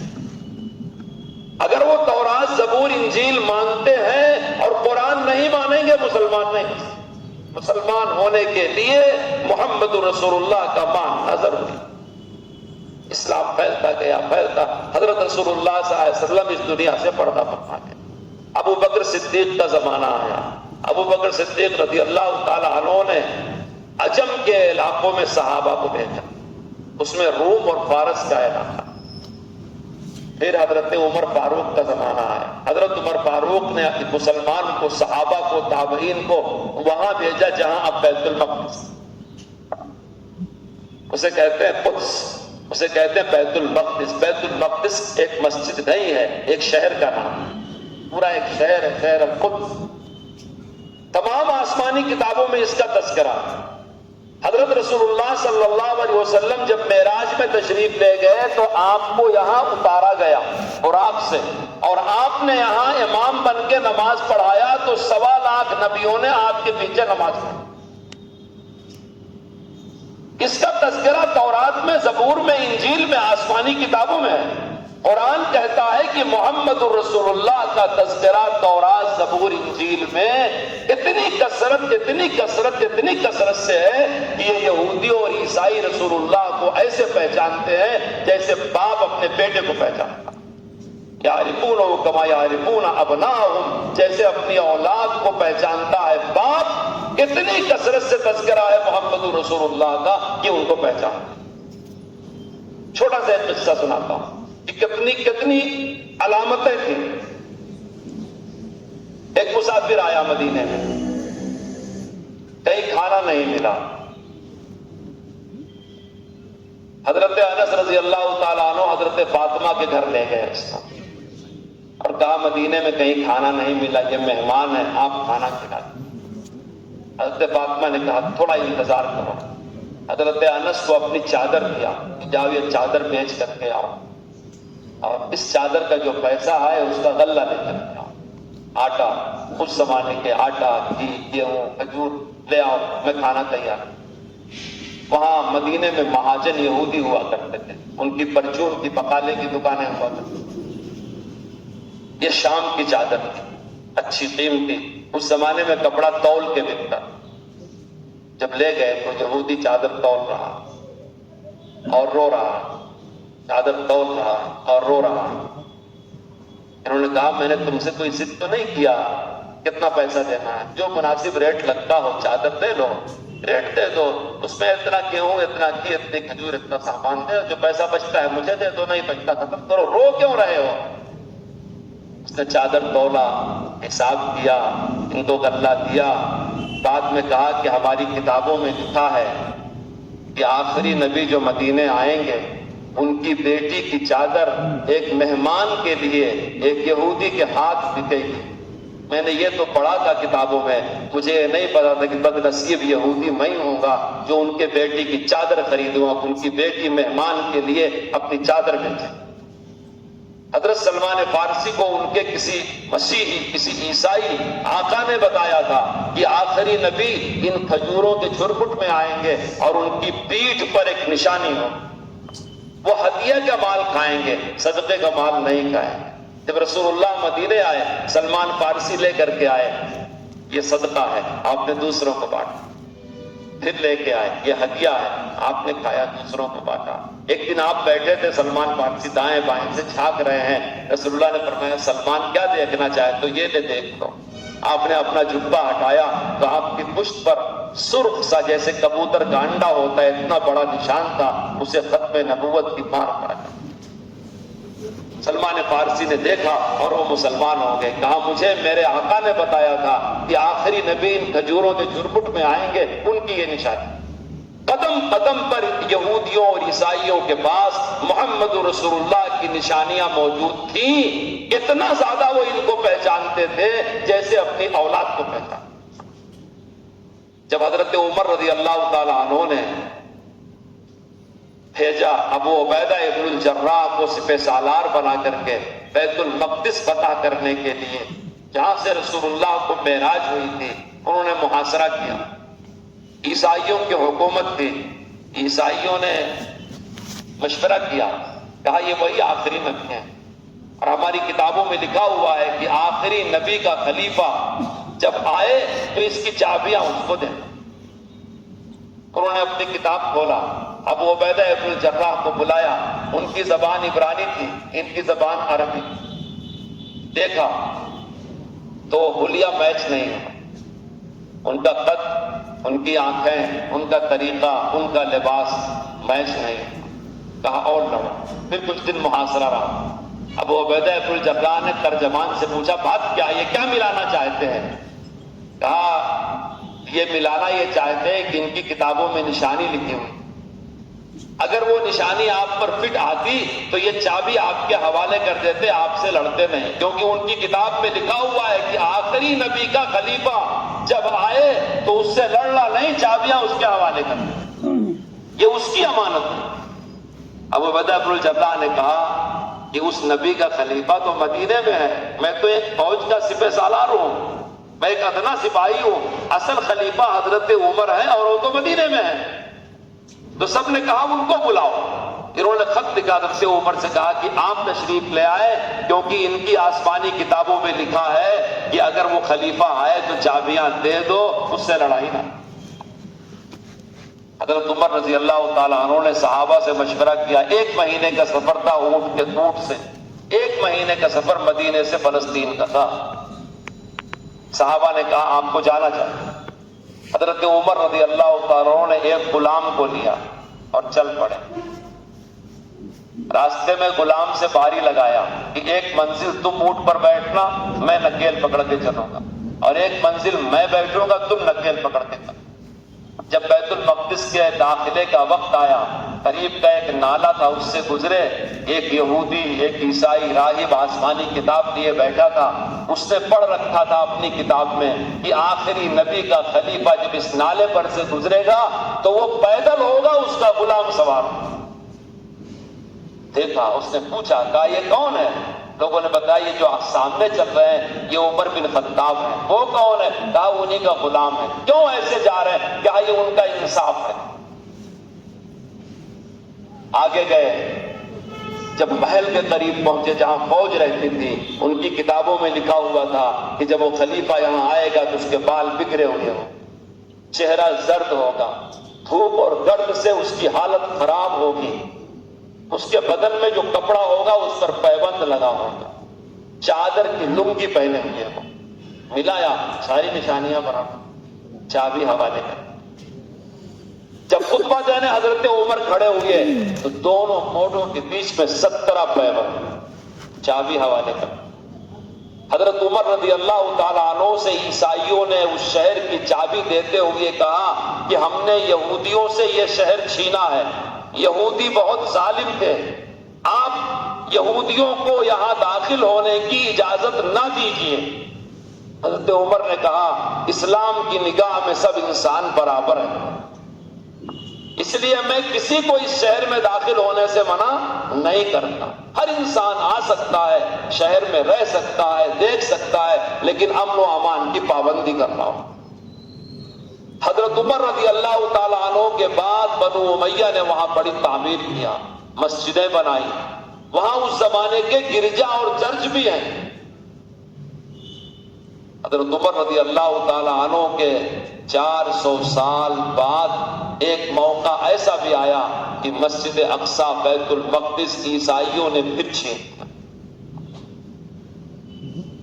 یہ زمانہ نور الدین زنگی کا زمانہ۔ کیوں چھین لیا؟ مجھے وہ بات آپ سے بتانی ہے۔ جب مسلمان نیک رہیں گے، مسلمان اچھے رہیں گے، عبادت گزار رہیں گے، تو اللہ تعالیٰ دنیا کے خزانوں کی چابیاں ان کے قدموں میں ڈالیں، سرداری ان کا مقدر ہوگا، سب پر ان کی ولایت اور حکومت ہوگی۔ ہماری ولایت، ہماری حکومت، ہماری سرداری ہتھیاروں سے، خزانوں سے، فوجوں سے نہیں ہے، محمد رسول اللہ کی غلامی کی وجہ سے۔ ہم جب سچے پکے غلام بن کر کے رہیں گے تو اللہ تعالیٰ کائنات کا سارا ماحول ہمارے لیے اچھا رکھے گا۔ اگر ہم نافرمانی کریں گے، بدماشی کریں گے، شرارت کریں گے تو اللہ تعالیٰ کی نصرت ہم سے ہٹ جائے گی اور دشمن ہم پر مسلط ہوگا۔ جس وقت عیسائی بادشاہوں نے بیت المقدس مسلمانوں سے چھینا تھا، 90,000 مسلمانوں کا قتل عام اس کی گلیوں میں۔ نور الدین زنگی جو اس وقت عالم اسلام کا بڑا بادشاہ تھا، یہ زمانہ تھا 11ویں صدی کا۔ آپ اگر بھول نہ گئے ہوں تو میں نے آپ کو بتایا عیسیٰ علیہ السلام کے 650 سال کے بعد محمد رسول اللہ پیدا ہوئے۔ آپ کی عمر شریف 63 سال کی، 40 سال میں آپ نے نبوت کا اعلان کیا، 23 سال میں یہ سارے اسلام کا بندوبست کیا۔ خلافت راشدہ کا دور 20-25 سال، 30 سال چلا۔ اس کے بعد بنو امیہ کی خلافت کا دور شروع ہوا، بنو عباسیہ کی خلافت کا دور شروع ہوا۔ نور الدین زنگی کے زمانے میں بیت المقدس عیسائیوں نے مسلمانوں سے چھین۔ بڑا بے قرار تھا وہ بادشاہ، لیکن اس کی زندگی پہ وہ مسجد واپس نہیں آئی۔ اس کے بعد جو بادشاہ بنا سلطان صلاح الدین ایوبی، سلطان صلاح الدین ایوبی کی کل عمر 50 پہ 4 سال، بس اس کی کل بادشاہت کا زمانہ 20 سال بس۔ جب وہ بادشاہ بنا تو اس نے حلف دیا کہ میں بیت المقدس واپس لاؤں گا۔ اس کو علماء نے کہا کہ بیت المقدس واپس کیسے لاؤ گے؟ کہا میں نے اتنی بڑی فوج تیار ہے، میرے خزانے میں اتنے پیسے ہیں۔ اچھا، میرے پاس اتنے جنگجو، اتنے قسم کے ہتھیار ہیں۔ علماء نے کہا اچھا، علماء نے کہا نہیں، اللہ کا وعدہ ہے جب مسلمان متقی اور نیک ہوں گے، اچھے ہوں گے، محمد رسول اللہ کی غلامی کا حق ادا کریں گے، جب اللہ ان کو غلبہ دے گا۔ تمہارے مصر میں سود لیا جا رہا ہے، غور سے سنو میری بات، زنا ہو رہا ہے، شراب کی دکانیں کھلی ہوئی ہیں، تمہارے فوجی ظلم کر رہے ہیں، طرح طرح کی برائی ہو رہی ہے۔ اتنی برائیوں کے ساتھ تم چاہتے ہو کہ مسجد واپس آ جائے؟ نہیں آ سکتی۔ کہا پھر کیا کرنا؟ کہا تم کو بھی سدھرنا ہوگا، ان کو بھی سدھارنا ہوگا۔ اس نے سچی پکی توبہ کیا، اپنا سارا مال اسباب خیرات کر دیا، گرم بسترے پر نہیں سوؤں گا یہ قسم کھایا، پکی عمارت میں نہیں رہوں گا، خیمہ لگا کر کے رہوں گا، اس کا وعدہ کیا، اور علماء کو بھیج کر کے مصر میں لوگوں کی اصلاح کروایا، شراب کی دکانیں بند کروایا، سود بند کروایا، زنا بند کروایا۔ جس زمانے میں اصلاحی کوشش ہو رہی تھی، دور دور تک کوئی مسلمان بدکار نظر نہیں آتا، گھروں میں قرآن کریم کی تلاوت ہوتی، لوگوں نے اپنے بچوں کو حافظ قرآن بنایا، گناہوں سے بچے، مسجدوں کو آباد کیا، خیر خیرات کیا۔ جب یہ نیک ہو گئے تو سلطان صلاح الدین ایوبی لشکر لے کر کے نکلا، اور نکلتے ہوئے مصر کے جو سب سے بڑے عالم تھے ان سے کہہ کے گیا کہ میں آخری فیصلہ کن جنگ جمعہ کے دن کروں گا، تم خطبے میں کھڑے ہو کر کے میرے لیے دعا کرنا، کیونکہ جمعہ کے خطبے میں دعائیں قبول ہوتی ہیں۔ ادھر مصر کے مسجدوں میں خطبے میں میرے لیے دعا ہوگی، ادھر مسلمان شہید خاک و خون میں تڑپتے ہوں گے، جب تک بیت المقدس فتح نہیں کر لوں گا مصر کو واپس نہیں آؤں۔ نکلا پوری بہادری کے ساتھ، بیت المقدس فتح کیا۔ جب بیت المقدس عیسائیوں نے قبضہ کیا تھا تو 90,000 مسلمانوں کو قتل کیا۔ جب صلاح الدین ایوبی نے بیت المقدس کا گھیراؤ کر لیا تو وہاں کے گورنر نے آ کر کے ہتھیار ڈال، وہ سمجھ گیا کہ اتنی بڑی فوج سے لڑنا آسان نہیں، ایک قطرہ خون نہیں بہا۔ سلطان صلاح الدین ایوبی اپنے ساتھ عرق گلاب رکھے ہوئے تھا، بڑے بڑے ٹینکروں میں گلاب کا پانی۔ 90 سال پہلے جس گلی میں مسلمانوں کا عیسائیوں نے خون بہایا تھا، جیسے آج آپ خبر سنتے ہیں 50 مر گئے، 100 مر گئے، ہم لوگ عجمی مسلمان ہیں، ہم کو یہ پتا نہیں کہ ہمارے دین اور تاریخ کا ایک حصہ ہے، ہم گھبراتے ہیں، پریشان ہوتے ہیں۔ اس نے بیت المقدس کی گلیوں کو گلاب کے پانی سے دھلوایا، ایک قطرہ خون بھی نہیں بہایا۔ ایک ممبر نور الدین زنگی نے بنایا تھا کہ اسے مسجد اقصیٰ میں بچھایا جائے گا، لگایا جائے گا، وہ ممبر وہاں نصب کیا اور اس پر کھڑے ہو کر کے صلاح الدین ایوبی نے عام معافی کا اعلان کیا۔ گورنر نے کہا کہ میرے لیے کیا حکم ہے؟ سلطان صلاح الدین ایوبی نے کہا کیا چاہتے ہو، تم کیا سوچتے ہو میرے بارے میں؟ کہنے لگا میں یہ چاہتا ہوں کہ آپ میری جان کو معاف کر دیں۔ سلطان نے کہا میں نے تم کو معاف کیا، تمہارے گھر والوں کو معاف کیا، تمہارے فوجیوں کو معاف کیا، تمہارے شہریوں کو معاف کیا، تمہارے جانوروں کو معاف کیا، تمہارے ہتھیاروں کو معاف کیا۔ یہاں رہنا چاہتے ہو رہو امن و امان سے، کہیں جانا چاہتے ہو راستے کا بندوبست کر کے تم کو وہاں پہنچا دیتا۔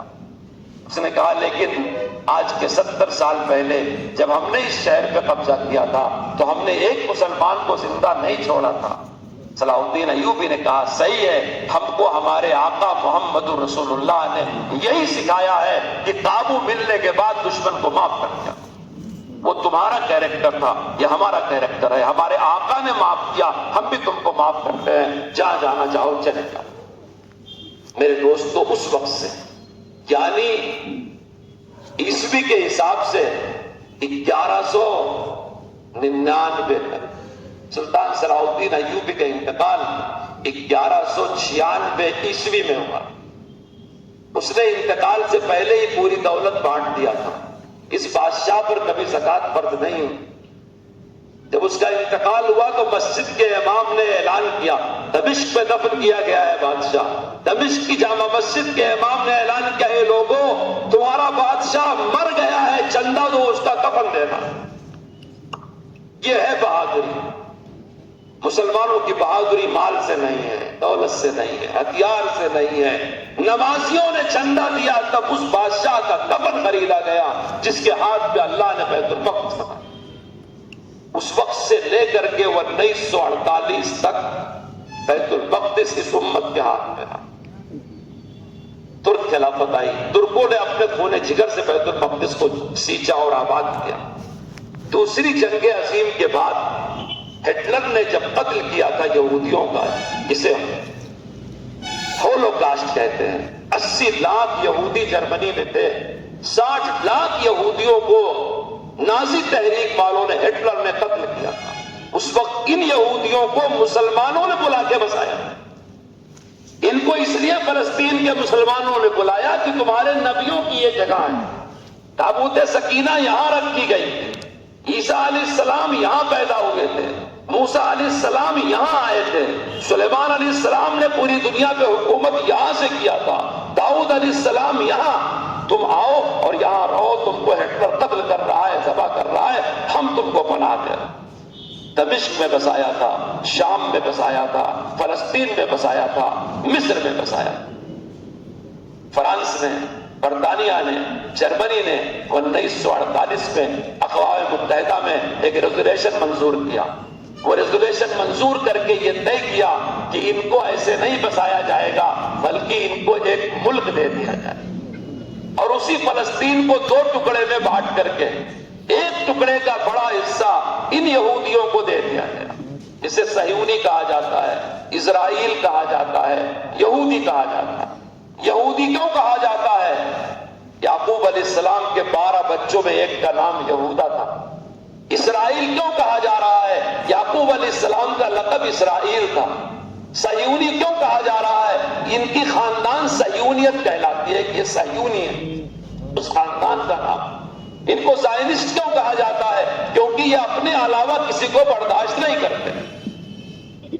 جن کو بلا کر کے رحم کھا کر کے مسلمانوں نے بسایا تھا، آج وہ مسلمانوں کے کلیجے کا کانٹا بن گیا. 1948 میں ان کو بسایا گیا اور اب 2024 چل رہا ہے. 70 سال کے قریب ہوا. 70 سال سے اسرائیل فلسطین کے مسلمانوں پر لگاتار ظلم کر رہا. ہر سال ہزاروں بے گناہ بچوں کو شہید کر رہا. بسی بسائی بستیاں فلسطینی مسلمانوں کی بلڈوزر سے گرا دے رہا. ان کے باغ اور کھیتیاں قبضہ کر رہا. 10-15 لاکھ فلسطینی کیمپ میں زندگی گزار رہے ہیں 70 سال سے.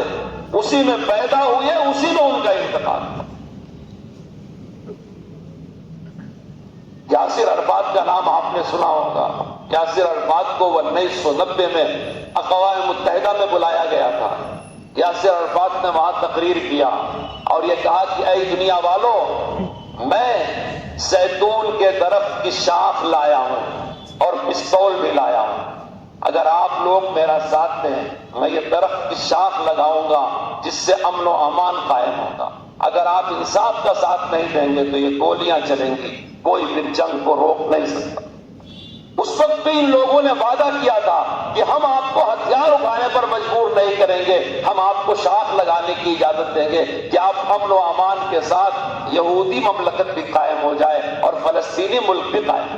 یہ کتنا بڑا ظلم ہے کہ فلسطینی مسلمان اپنے ملک میں نہیں رہ سکتا.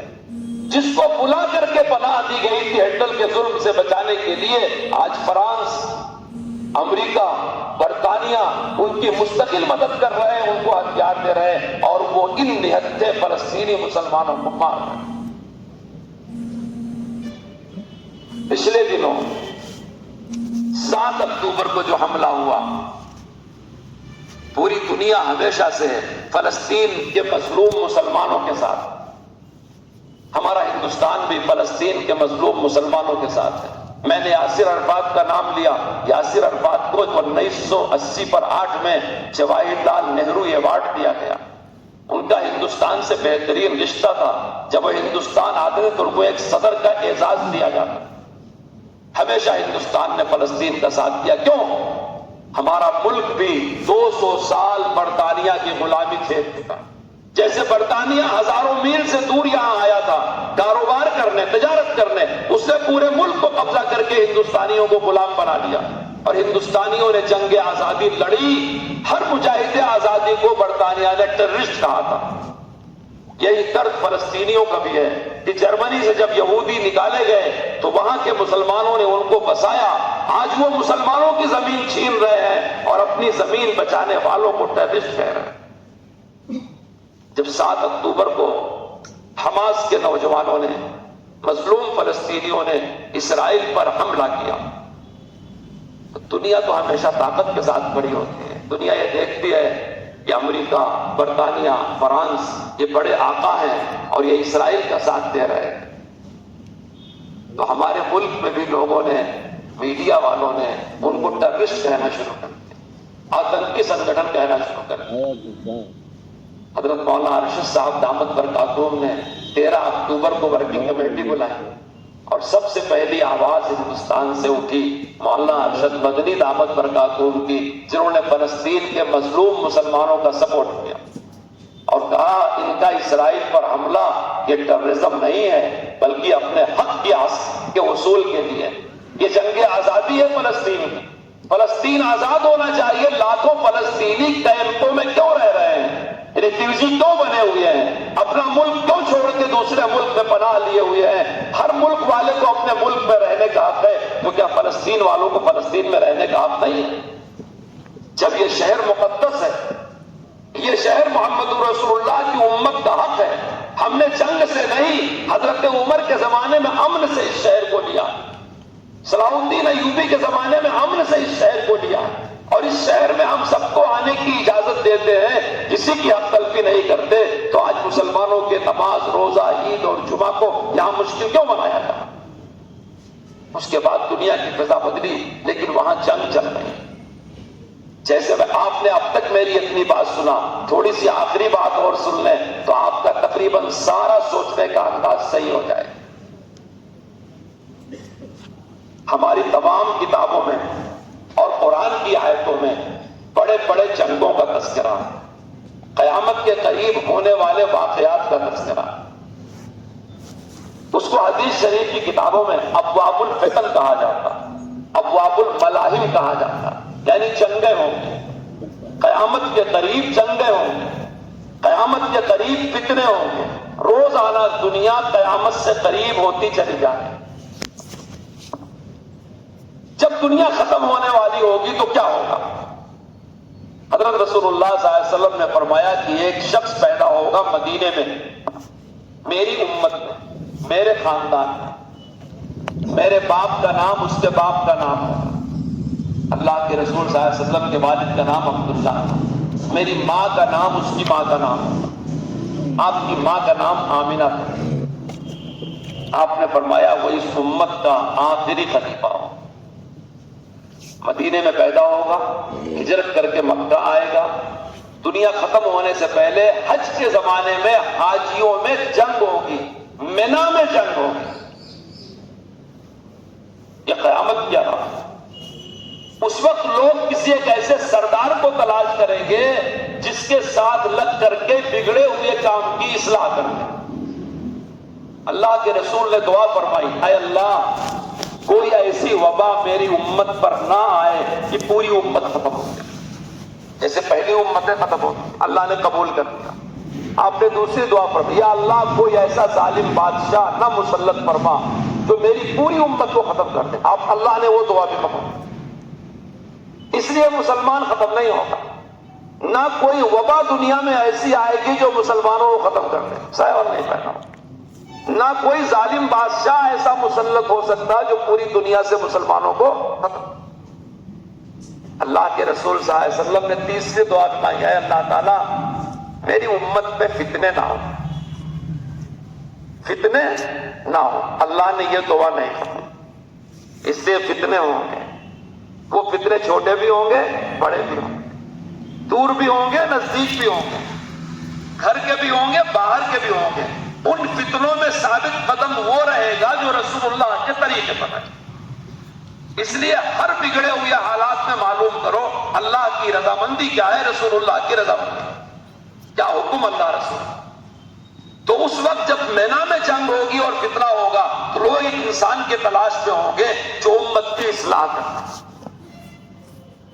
اس کا نام مہدی ہوگا. اس آدمی کو لوگ طواف کرتے ہوئے پہچان لیں گے اور آسمان سے آواز آئے گی، لوگوں کے قلوب اس کی طرف متوجہ ہو جائیں گے. لوگ اس انسان کو پکڑ کر کے وہی بیعت کریں گے کہ بہت فساد ہو چکا، بہت فتنہ ہو چکا، ہم آپ کی بات مانیں. تو اس امت کے آخری خلیفہ ان کی جنگ ہوگی.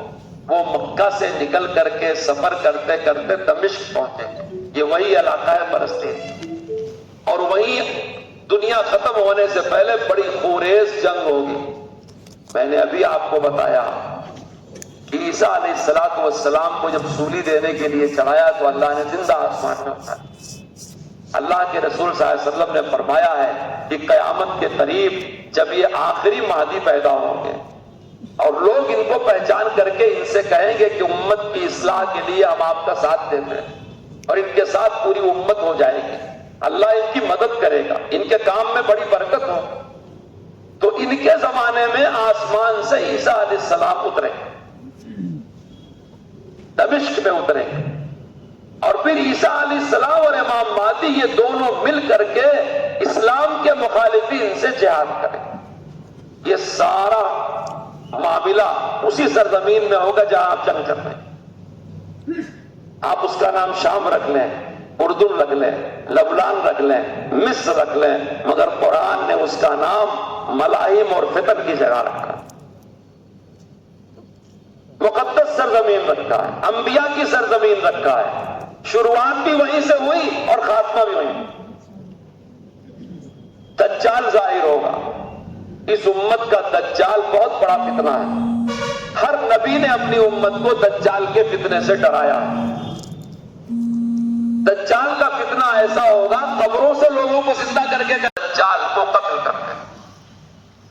عیسیٰ علیہ السلام جب زندہ آسمان سے اتریں گے تو سارے یہودی، سارے عیسائی ان پر ایمان لائیں. مسلمان تو پہلے سے ایمان لائیں. سارے مذاہب ختم ہو جائیں. اسلام کو قیامت سے پہلے غلبہ نصیب ہوگا. امام مہدی جو مدینے میں پیدا ہوئے تھے، مکے میں جن کے ہاتھ میں بیعت ہوئی اور سفر کرتے کرتے بیت المقدس پہنچے، وہاں ان کا انتقال ہوگا. حضرت عیسیٰ ان کی جنازے کی نماز پڑھائیں گے، وہاں ان کو دفن کریں گے، اور خود وہ سفر کر کے آئیں گے مدینہ منورہ اور بہت دن تک زندہ رہیں گے. وہاں ان کا انتقال ہوگا اور ان کی جنازے کی نماز ان کا ایک خلیفہ پڑھائے گا اور ان کو وہاں روضہ اقدس میں دفن کیا. یہ قیامت کی وہ آخری علامت ہوگی جس کے بعد دنیا ختم ہو. یہ میں اس لیے سنا رہا ہوں کہ جب جنگ چلتی ہے تو ہمارے بہت سارے لوگ کچھ کرنے دھرنے کے بجائے انتظار میں ہوتے ہیں کہ اب مہدی ظاہر ہوں گے، اب دجال ظاہر ہوں گے. کسی نے کہا یہ امریکہ دجال ہے، کسی نے کہا فرانس دجال ہے، کسی نے کہا فلاں مہدی. بالکل نہیں. دجال ایک شخصیت ہے. امام مہدی ایک سچے پکے محمد رسول اللہ کے خاندان سے پیدا ہونے والے مہدی ہے. عیسیٰ علیہ السلام اللہ کے وہ نبی ہیں جو زندہ آسمان میں اٹھائے گئے، قیامت کے قریب دنیا میں اتارے جائیں گے. یہ کوئی ملک، کوئی قوم نہیں ہے. یاجوج و ماجوج ہو، دجال ہو، عیسیٰ علیہ السلام ہو، امام مہدی ہو، ان سب کا بیان قرآن حدیث میں بڑی صفائی کے ساتھ.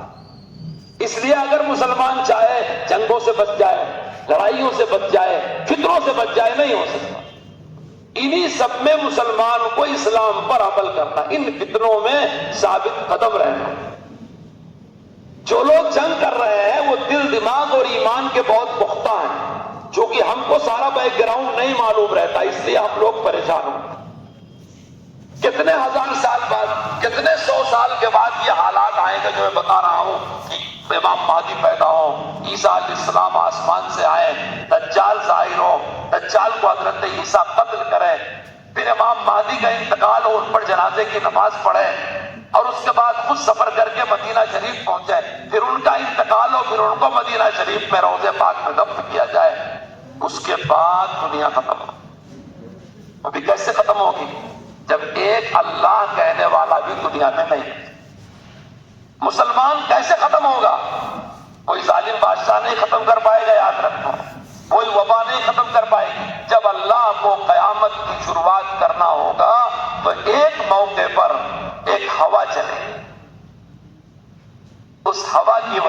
ہر وہ آدمی جس کے سینے میں ذرا سا بھی ایمان ہے وہ بے ہوش ہو کر کے مر جائے۔ اب دنیا میں وہی لوگ رہیں گے جو اللہ کے منکر اور دشمن ہوں۔ یہ کون سی دنیا ہوگی؟ یہ امام مہدی اور عیسیٰ علیہ السلام کے بعد والی دنیا ہوگی، یہ دجال کے قتل کے بعد والی دنیا ہوگی۔ ابھی کتنے سو سال باقی ہے ان کے آنے میں معلوم نہیں۔ آج کل میں حضرت عیسیٰ نہیں نازل ہو رہے ہیں، آج کل میں امام مہدی نہیں آ رہے ہیں، اس لیے آج کل نہ امام مہدی کو تلاش کرنے کی ضرورت ہے نہ حضرت عیسیٰ کو انتظار کرنے کی ضرورت ہے۔ آج کل میں وہ کام کرنے کی ضرورت ہے جو رسول اللہ نے سکھایا۔ وہ کام کیا ہے؟ میں چند منٹ وہ بات کہہ کے اپنی بات ختم کرتا ہوں۔ وہ کام یہ ہے، اللہ کے رسول نے یہ سکھایا کہ پورے مسلمان، پوری امت ایک جسم جیسے۔ آپ نے کیا فرمایا؟ پوری امت ایک جسم جیسے، مشرق کا مسلمان، مغرب کا مسلمان، دونوں ایک جسم جیسے، عربی مسلمان، عجمی مسلمان، ایک جسم جیسا۔ اور آپ نے فرمایا اسلام کی سربلندی کے لیے جہاد قیامت تک چلتا رہے، ایسے نماز قیامت تک چلتے رہے، روزہ قیامت تک چلتا رہے، حج قیامت تک چلتا رہے۔ ایسے اسلام کا ایک چاپٹر جہاد فی سبیل اللہ بھی۔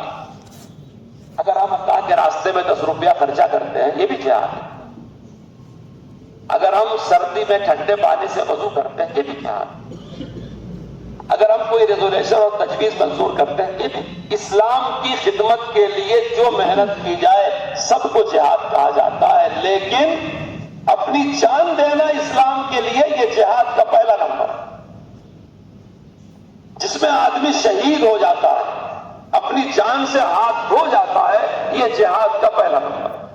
جیسے میں کسی سے کہوں بھائی اپنے چچا کو ابا کی طرح دیکھ لو، اپنے پپا کو ابا کی طرح خدمت کرو، اپنے دادا کو ابا کی طرح خدمت کرو، اپنے ماموں کی ابا کی طرح خدمت کرو، تو کیا ماموں ابا ہو جائیں گے؟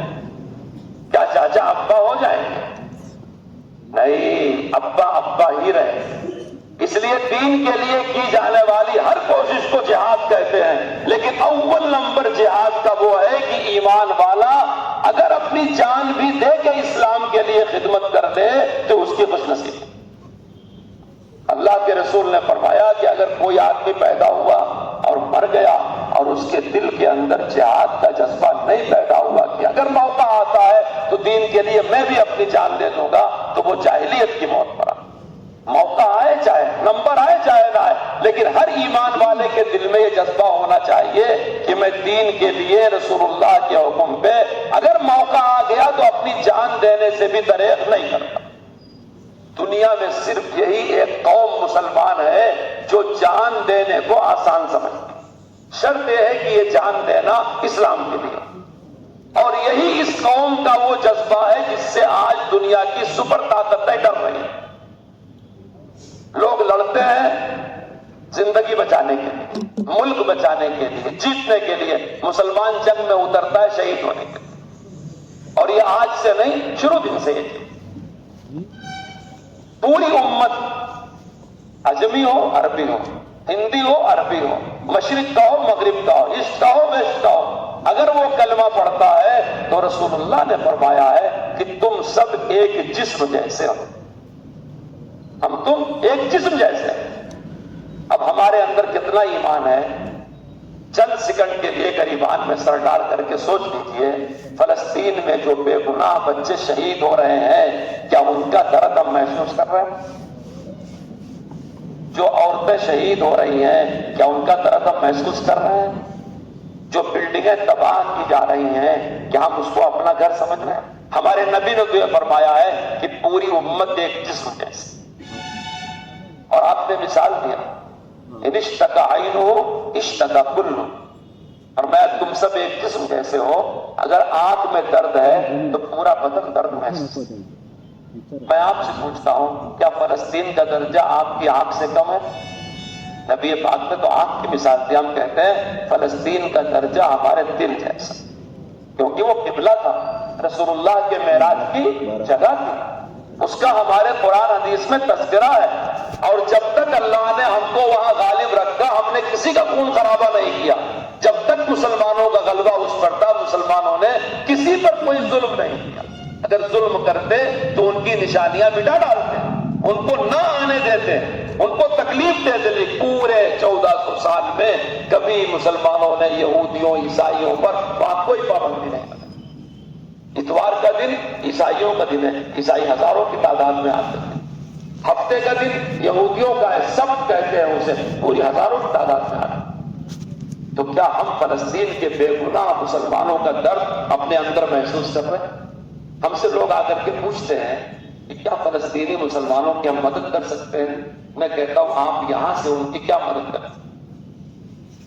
اگر آپ کوئی ریلیف بھیجنا چاہیں تو آپ کو ریڈ کراس کے ذریعے سے بھیجنا پڑے. اگر آپ ان کو کوئی مال بھیجنا چاہیں تو آپ کو صدر جمہوریہ یا پی ایم فنڈ میں وہ پیسہ دینا پڑے. اس وقت راست ہندوستان سے فلسطین کسی قسم کی مدد بھیجنے کا کوئی ذریعہ نہیں.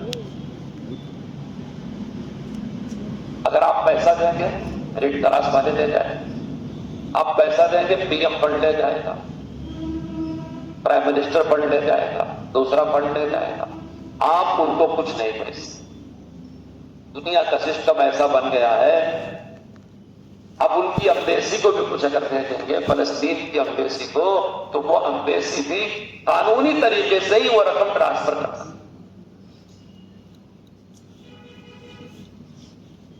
حضرت مولانا ارشد صاحب دامت برکاتہم نے 7 اکتوبر کے بعد 13 اکتوبر کو جب حضرت کی ریزولوشن چھپا کہ ہم مظلوم فلسطینیوں کی حمایت کرتے ہیں, اس کے بعد اپوزیشن کو ہمت ہوئی کہ سارے اپوزیشن مل کر کے فلسطین کی ایمبیسی میں گئے اور جا کر کے ان کے ساتھ اظہار ہمدردی. سیاسی پارٹیوں کے پاس بڑی طاقت ہوتی ہے لیکن سب ڈرے ہوئے تھے. حالانکہ ہمارے ملک کی پالیسی ہے کہ ہم فلسطینیوں کی حمایت کرتے ہیں کیونکہ ہم بھی 200 سال تک برطانیہ کے ظلم کا شکار رہ چکے ہیں. ہم سے زیادہ ان کا درد کون سمجھے گا؟ ہماری زمین پر برطانیہ کا ناجائز قبضہ تھا اور ہمارے مجاہدین آزادی کو برطانیہ نے پھانسی دیا, کالا پانی بھیجا, تختے دار پہ لٹایا, جیل بھیجا, لاٹھی چارج کیا, مارا, قتل کیا. ہم سے زیادہ کون سمجھ سکتا ہے غلامی اور ظلم کو؟ تو ہندوستان ہمیشہ سے فلسطین کے ساتھ تھا لیکن اس وقت کی فرقہ پرست حکومت ہونے سے بڑے بڑے لوگ ڈرے ہوئے. جب حضرت مولانا کا ریزولوشن اخباروں میں چھپا لوگ سمجھتے تھے کہ پتہ نہیں کیا ہو جائے گا.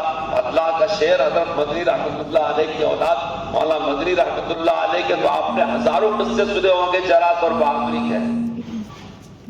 بعد میں کئی ملکوں نے ریزولوشن پاس کیا کہ ہم حماس کی حمایت کرتے ہیں اور وہ ٹیررسٹ نہیں ہے. ہمارے ملک کی اپوزیشن پارٹیاں سب گئیں اور جا کر کے فلسطین کی ایمبیسی میں ان سے اظہار ہمدردی کر کے آئیں, کچھ مدد بھی کیا اور اس میں فلسطینیوں کی حمایت کی جانے لگی. ورنہ شروع کا بیان یہی تھا کہ یہ آتنکی سنگٹھن ہے اور اس کو سویکار نہیں کیا جا سکتا. 70 سال سے اسرائیل بے گناہوں کو مار رہا ہے اور لاکھوں فلسطینی خیمے میں زندگی گزار رہے ہیں. یہ ظلم نظر نہیں آ رہا ہے اور اگر کچھ کو وہ قیدی بنا لیتے ہیں تو یہ ظلم نظر آتا ہے. میں آپ سے عرض کر رہا تھا کہ کیا ہم ان کے درد کو محسوس کرتے ہیں؟ یہ ہمارے ایمان کا معاملہ, یہ آپ کا اور اللہ کے درمیان کا معاملہ ہے. آپ ایمانداری سے بتاؤ, مدرسے کے میدان میں بیٹھے ہو, میری بات لمبی ہوئی مجھے خوب احساس ہے لیکن میں چاہتا ہوں کہ آپ رائجوٹی کے ہو, سمجھدار لوگ, اتنا بڑا مدرسہ آپ کے ساتھ ہے, اس شہر میں سینکڑوں علماء ہیں, قابل علماء ہیں. اگر آپ اس صورت مسئلہ کو نہ سمجھو گے تو دوسروں میں اور آپ میں کیا فرق رہ جائے؟ یہ دین ہے, آپ اس دین کو دین کی طرح سمجھو. اور تقاضا یہی ہے, آپ سے اسی بات کا آخر میں مطالبہ ہے, کیا آپ فلسطین کے بے گناہ بچوں کا درد دل میں محسوس کرتے ہیں؟ ایمانداری سے بتاؤ. جب خون کے فوارے اڑتے ہیں اسپتالوں میں انیستھیشیا کے بغیر آپریشن کیا جاتا, آپ غور کرو. آپ کے گھر میں آپ کی جوان بیٹی ہو, اس کی ولادت کا موقع ہو اور ڈاکٹر کہتے کہ آپریشن ضروری ہے, بغیر آپریشن کی ڈلیوری نہیں ہوگی, انیستھیشیا کے بغیر چیڑ پھاڑ کی جائے تو آپ پہ کیا گزرے؟ اب تک 30,000 سے زیادہ شہری شہید ہو چکے, جس پہ 40% بچے ہیں. ہزاروں بچے ہیں جن کے ماں باپ کا پتہ ہی نہیں. آبادیوں پر اسرائیل بم برسا رہا، ماں الگ مر جاتی ہے، باپ الگ مر جاتا ہے، چھوٹے بچے ملبے سے اٹھائے جاتے ہیں. ہزاروں بچوں کو نہیں پتہ ہے کس نے ہوگا.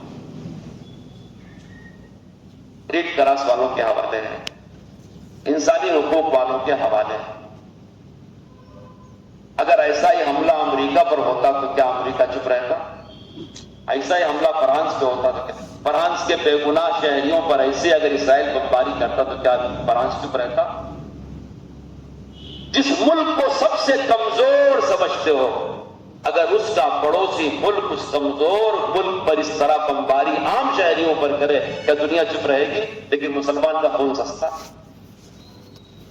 کسی یہودی عیسائی کا کتا مر جائے تو سب تعزیت کرنے پہنچتے ہیں، اور مسلمان مسجدوں میں شہید کیے جا رہے ہیں، کسی کی پیشانی پر پت نہیں. اطراف میں 54 مسلمانوں کے ملک ہیں، ان کی مجبوری ہے، بہت مجبوری. وہ مجبوری کیا ہے آپ سمجھنا چاہیں تو سمجھ جائیں.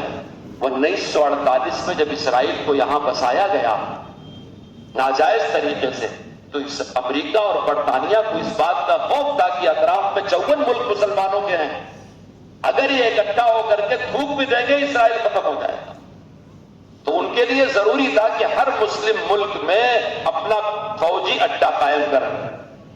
انہوں نے اس کے لیے استعمال کیا، ایران کو استعمال کیا، عراق کو استعمال کیا، کویت کو استعمال کیا، ذرا ذرا بہانے بنائے، اور آج ہر جگہ ان کے فوجی موجود ہیں. جب صدام حسین نے کویت لیا تھا، مولانا اسد صاحب کا سعودی حکمرانوں سے اسی بات پر اختلاف ہوا تھا. حضرت مولانا اسد صاحب فرماتے تھے امریکہ کی مدد لینے کی ضرورت نہیں ہے، تم خود کویت واپس لو اور کویت کو اپنے پیر پہ کھڑا کرو، مسلمان تمہارا ساتھ دے گا. لیکن امریکہ آ گیا کویت کے بہانے، اب تو کویت واپس ہو گیا، اب تو صدام بھی دنیا سے چلے گئے.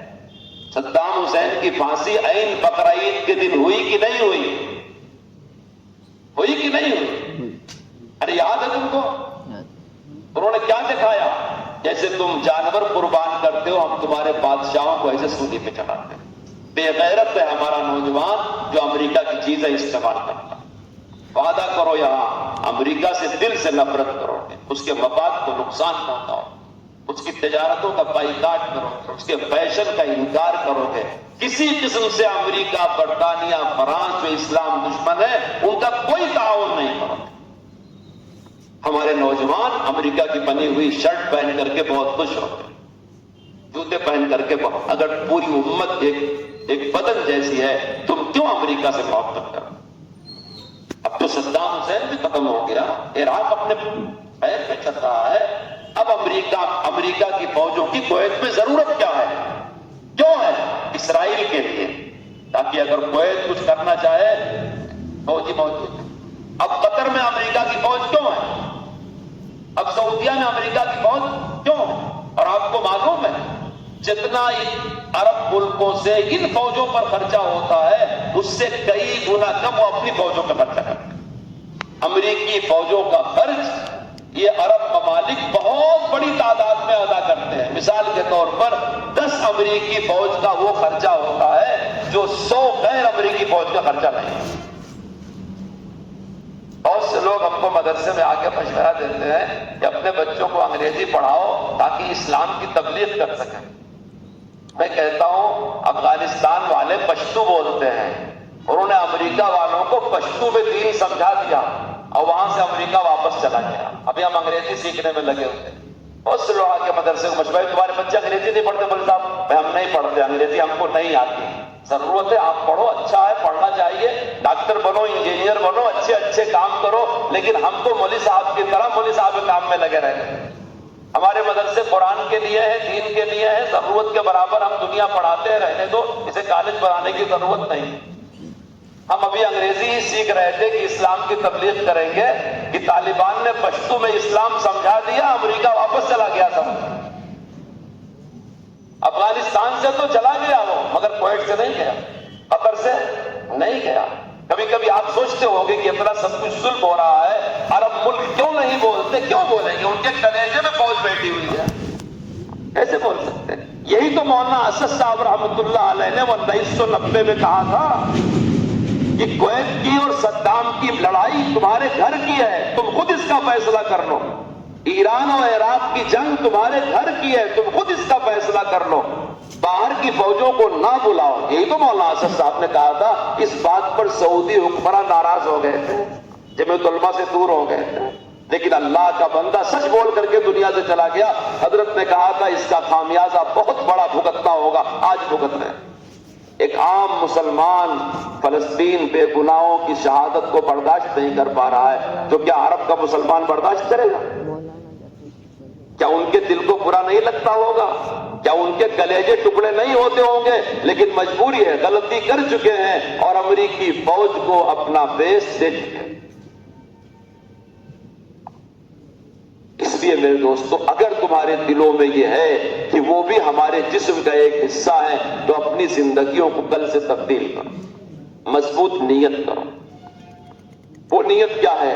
مولانا ارشد صاحب دامت برکتہم فرماتے ہیں کہ سادگی پر آؤ، سادگی پر آؤ، سادگی پر آؤ، فضول خرچی نہ کرو، آپس کے جھگڑے ختم کرو، کفایت سے زندگی گزارنے کی عادت ڈالو۔ آج ہماری زندگی کی گاڑھی کمائی فضول خرچی کی نظر ہو جائے۔ تم کو اچھا لگے گا، عید آ رہی ہے، فلسطین لہو لہان ہے، خون کے فوارے اڑ رہے ہیں، تم کو اچھا کپڑا پہنتے ہوئے اچھا لگے گا؟ جو بچے قیمتی قیمتی جوتے خریدتے ہیں اچھا لگے گا؟ شادیاں ہوتی ہیں، ایک طرف لوتھڑے خون کے تڑپ رہے ہیں، ایک طرف ہم بہترین قسم کی بریانی شادیوں میں کھا رہے ہیں اور ضائع کر رہے ہیں، اچھا لگے گا؟ ایک بات اس وقت ہم کیا کریں؟ رسول اللہ نے یہی فرمایا کہ تمام مسلمان ایک جسم جیسے ہیں۔ اگر آنکھ میں تکلیف ہے پورا بدن اس کو محسوس کرتا ہے۔ میں کہتا ہوں کیا فلسطین کے حادثے کی تمہارے دل میں تکلیف نہیں؟ اگر تکلیف ہے، اسرائیل کی چیزوں کا بائیکاٹ کرو، امریکہ کے فیشن کو چھوڑو، یورپ کے فیشن کو چھوڑو، محمد الرسول اللہ صلی اللہ علیہ وسلم کی سنتوں کو اپناؤ، ذرا بہادری کے کام کرو۔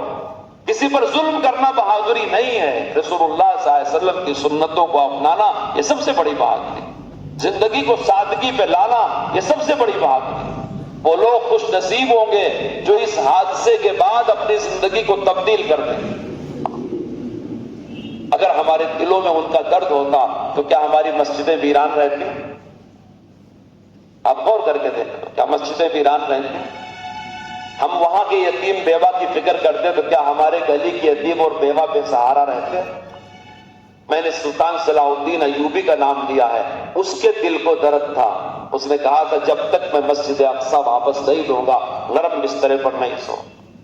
اس کے دل کو درد تھا، پکے مکان میں نہیں رہوں گا۔ 54 سال کی عمر ملی، صرف 54 سال کی عمر ملی اس کو، اور 20 سال حکومت کیا، 10 سال اس نے جنگ کیا اطراف کے منافقین سے، اور اس کے بعد مسجد اقصی فتح کیا سلطان صلاح الدین ایوبی۔ اس لیے میرے دوستو، یہ مشورہ آپ کو نہیں دیا جا سکتا اور اس سے فلسطین والوں کا حق ادا نہیں ہوگا۔ حالانکہ دنیا والے بہت کر رہے ہیں کہ آپ ان کے حق میں ریلی کریں، آپ ان کے لیے باہر نکلیں، آپ ان کے لیے شور شرابہ کریں۔ نہیں، جس اسلام کی برکت سے آپ کو غلبہ ملے گا اس اسلام کے ساتھ وفاداری کریں۔ نوجوان بچے یہ نیت کریں کہ اپنے بوڑھوں کا احترام کریں گے، ماں باپ کی خدمت کریں گے، بہنوں کا حق ادا کریں گے، پڑوسیوں کے ساتھ اس میں سلوک کریں گے، زندگی سادگی پر لائیں گے، بے دینی کے گناہ کے فسق و فجور کے کام نہیں کریں گے۔ کتنے مسلمان بچے ہیں نشہ کرتے ہیں، شکایتیں کرتے ہیں گھر کے عورتیں کہ بچے نشہ کرتے ہیں۔ رمضان کا مہینہ ہے، ایک شریف انسان کی طرح رہنے کے بجائے کتنے ہیں جو آزادیاں کرتے ہیں۔ حقیقی پیغام یہ ہے، اس وقت ہم سے ہمارا دین اسی بات کا مطالبہ کرتا ہے کہ نصیحت اور عبرت حاصل کرو اور اپنے آپ کو تبدیل کرو۔ حضرت رسول اللہ صلی اللہ علیہ وسلم نے یہی فرمایا ہے، کوئی وبا تم کو ختم نہیں کر سکتی، کوئی ظالم بادشاہ تم کو ختم نہیں کر سکتا، ہاں فتنے ہوں گے، ان فتنوں میں ثابت قدم رہو۔ وہ ثابت قدمی ہے کہ سنت پر عمل کرو، شریعت پر عمل۔ میں سمجھتا ہوں میں نے جلدی جلدی جتنا آپ کے سامنے پیش کیا ہے آپ اس سے زیادہ سمجھنے کی کوشش کریں گے اور کوئی وقت اپنا ضائع نہیں کریں گے. وقت سب سے بڑی دولت ہے, سب سے بڑی نعمت ہے. جو آپ کو وقت ملا ہے آپ اپنے معاش کو مضبوط کریں, تعلیم کو مضبوط کریں, یونٹی اور اتحاد کو مضبوط کریں گے, ایک دوسرے کے مددگار بننے کی کوشش کریں گے, صبر اور تحمل سے اپنی زندگی کو آگے بڑھانے کی کوشش کریں گے, ایک باوقار باعزت قوم کی طرح رہنے کی عادت ڈالیں. آپس کی لڑائی بڑائی تکلیف مارا توڑی کم تولنا کم ناپنا جھوٹ بولنا دھوکہ دینا ظلم کرنا ان تمام بری عادتوں سے توبہ کریں. اللہ تعالیٰ ہمارے گناہوں کو جو آپ نے کیا معاف فرمائے. جہاں کہیں بھی مسلمان ہو اللہ تعالیٰ ان کو اچھی فطرت اچھی عادتیں نصیب فرمائے. کافی وقت ہو گیا, درود شریف پڑھ لیں, دعا کر لیتے ہیں.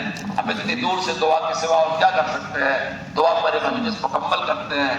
آج ہفتے کا دن مکمل ہوا, پیر منگل 4 شنبے کو قرآن انشاءاللہ مکمل ہوگا.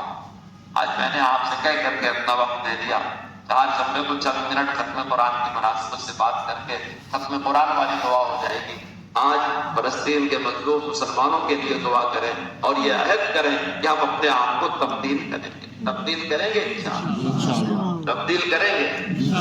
کتنے نوجوان جن کی شادی نہیں ہوئی ذرا ہاتھ اٹھائیں, ہاتھ اٹھائے رہے ہیں.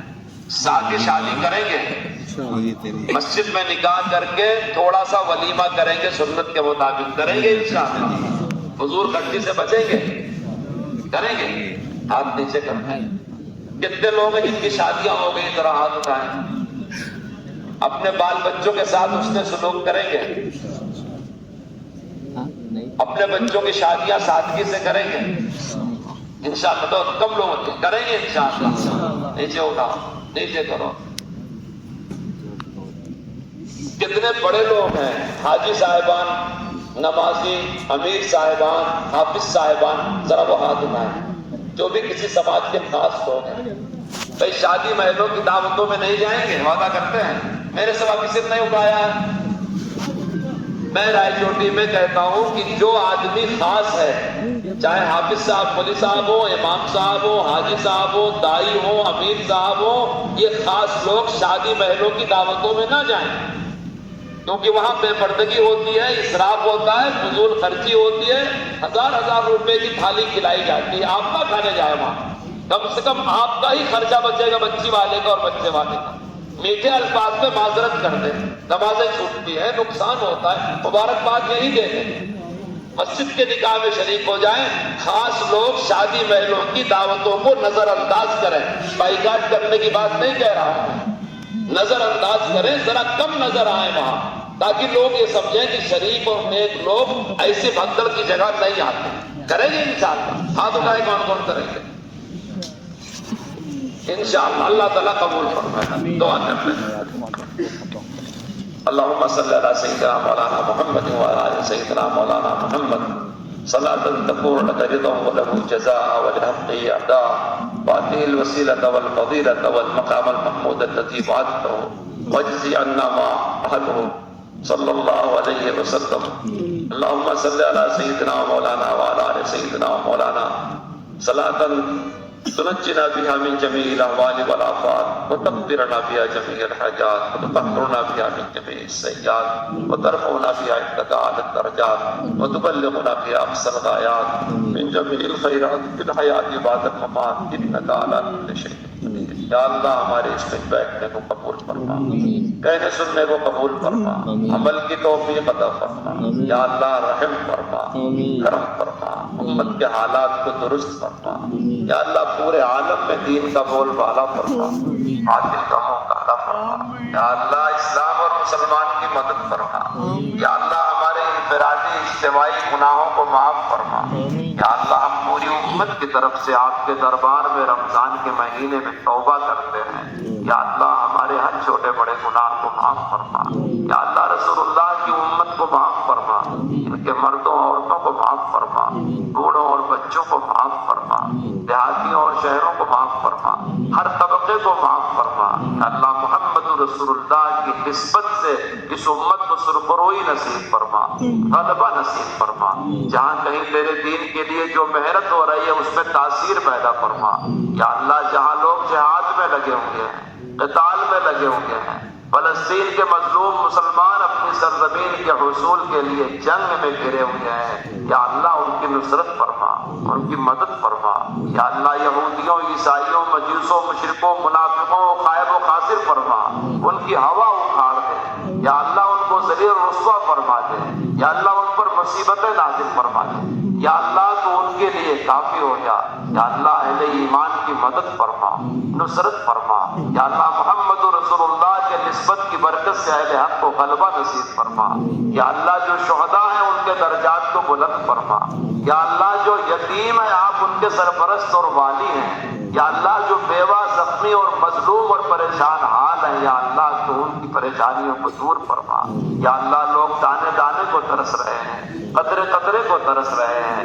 یا اللہ۔ بے گھر ہے، بے سہارا ہے، لیکن تو سب سے بڑا ان کا سہارا ہے یا اللہ۔ ان کو ہمت عطا فرما، قوت عطا فرما، نصرت عطا فرما، حالات اچھے بنا دے یا اللہ۔ اپنے سوا تو کسی کا محتاج نہ بنا یا اللہ۔ اپنے دین کی مدد فرما، دین والوں کی مدد فرما، دینداروں کی مدد فرما یا اللہ۔ اپنے نیک بندوں کی مدد فرما، تیرے راستے میں جنگ و جدال اور قتال کرنے والوں کی مدد فرما یا اللہ۔ ان کے مد مقابل کی کمر توڑ دے، ان کو شکست عطا فرما، ہر طرح سے غائب و خاسر فرما یا اللہ۔ مسلمانوں میں اتحاد قلوب پیدا فرما، بھائی چارہ پیدا فرما، الفت اور محبت پیدا فرما۔ ہمارے گھروں کو آباد فرما، مسجدوں کو آباد فرما، محلوں کو آباد فرما۔ داخلی اور خارجی دشمنوں سے پوری امت کی حفاظت فرما، روحانی جسمانی بیماریوں سے پوری امت کی حفاظت فرما یا اللہ۔ ٹونا سے، ٹٹکا سے، سحر سے، آسیب سے، پڑوسیوں کے شر سے یا اللہ، پوری امت مسلمہ کی خاص طور سے حاضرین کی حفاظت فرما۔ حاضرین کے دل میں جو جائز مقاصد اور مرادیں ہیں اسے پورا فرما یا اللہ۔ ان کے جو بڑے بوڑھے دنیا سے چلے گئے ان کی مغفرت فرما یا اللہ۔ جو زندہ ہیں ان کی عمروں میں برکت عطا فرما یا اللہ۔ جو لوگ بے نکاح ہیں سنت کے مطابق ان کا نکاح کروا دے یا اللہ۔ جو نکاح کے بعد بے اولاد ہیں ان کو نیک صالح اولاد عطا فرما دے یا اللہ۔ جو اپنی اولاد کی نافرمانیوں سے پریشان ہیں ان کی اولاد کو فرما بردار بنا دے، ماں باپ کا خدمت گزار بنا دے، ماں باپ کے آنکھوں کی ٹھنڈک بنا دے یا اللہ۔ ہمارے جوان بچے اور بچیوں کی حفاظت فرما، یمنہ عفت عطا فرما، پاک دامنی عطا فرما، دین پر عمل کرنے کے لیے ہمت عطا فرما یا اللہ۔ اپنی محبت عطا فرما، اپنے پاک نبی کی محبت عطا فرما، اپنے کتاب کی محبت عطا فرما، صحابہ کرام کی محبت عطا فرما یا اللہ۔ رمضان کی برکتوں سے پوری امت کو مالا مال فرما یا اللہ۔ رحمت والا مہینہ، مغفرت والا مہینہ، جہنم سے گردنوں کی آزادی والا مہینہ یا اللہ۔ ہم سب کو ان ساری نعمتوں سے مالا مال فرما، ہمارے آباء اجداد کی گردنوں کو جہنم سے آزاد فرما، ہم سب کو بھی جہنم سے آزاد فرما یا الہ العالمین۔ جب تک ہماری نسلیں اس دنیا میں زندہ رہیں، اسلام اور ایمان کے ساتھ زندہ رہیں، دین پر عمل کرنے کی توفیق عطا فرما، ثابت قدمی عطا فرما، دین پر چلنے کے لیے جو رکاوٹیں ہیں اپنے فضل و کرم سے اسے دور فرما یا اللہ۔ جب آخری وقت ہو تو کلمے اور ایمان کی موت عطا فرما، قبر حشر کی منزلیں آسان فرما دے، ہم سب کو بلا حساب کتاب کے جنت کا داخلہ عطا فرما دے، جنت میں اپنا دیدار نصیب فرما دے، اپنی دائمی رضا نصیب فرما دے۔ پیارے نبی حضرت محمد رسول اللہ کا ساتھ عطا فرما دے یا اللہ۔ ہماری ساری دعاؤں کو جو ہم نے حق کیا آئندہ کریں گے، یا کرنا چاہیے تھا مگر نہیں کر سکے، یا کسی نے ہم سے کہہ رکھا ہے، یا ہم نے کسی سے وعدہ کر رکھا ہے، یا حاضرین کے دل میں جو جائز مرادیں ہیں یا اللہ، سب کو اپنے فضل و کرم سے اپنے نبی پاک محمد رسول اللہ کے صدقہ و طفیل سے قبول و منظور فرما دے۔ سبحان ربک رب العزت عما یصفون وسلام علی المرسلین والحمد للہ رب العالمین۔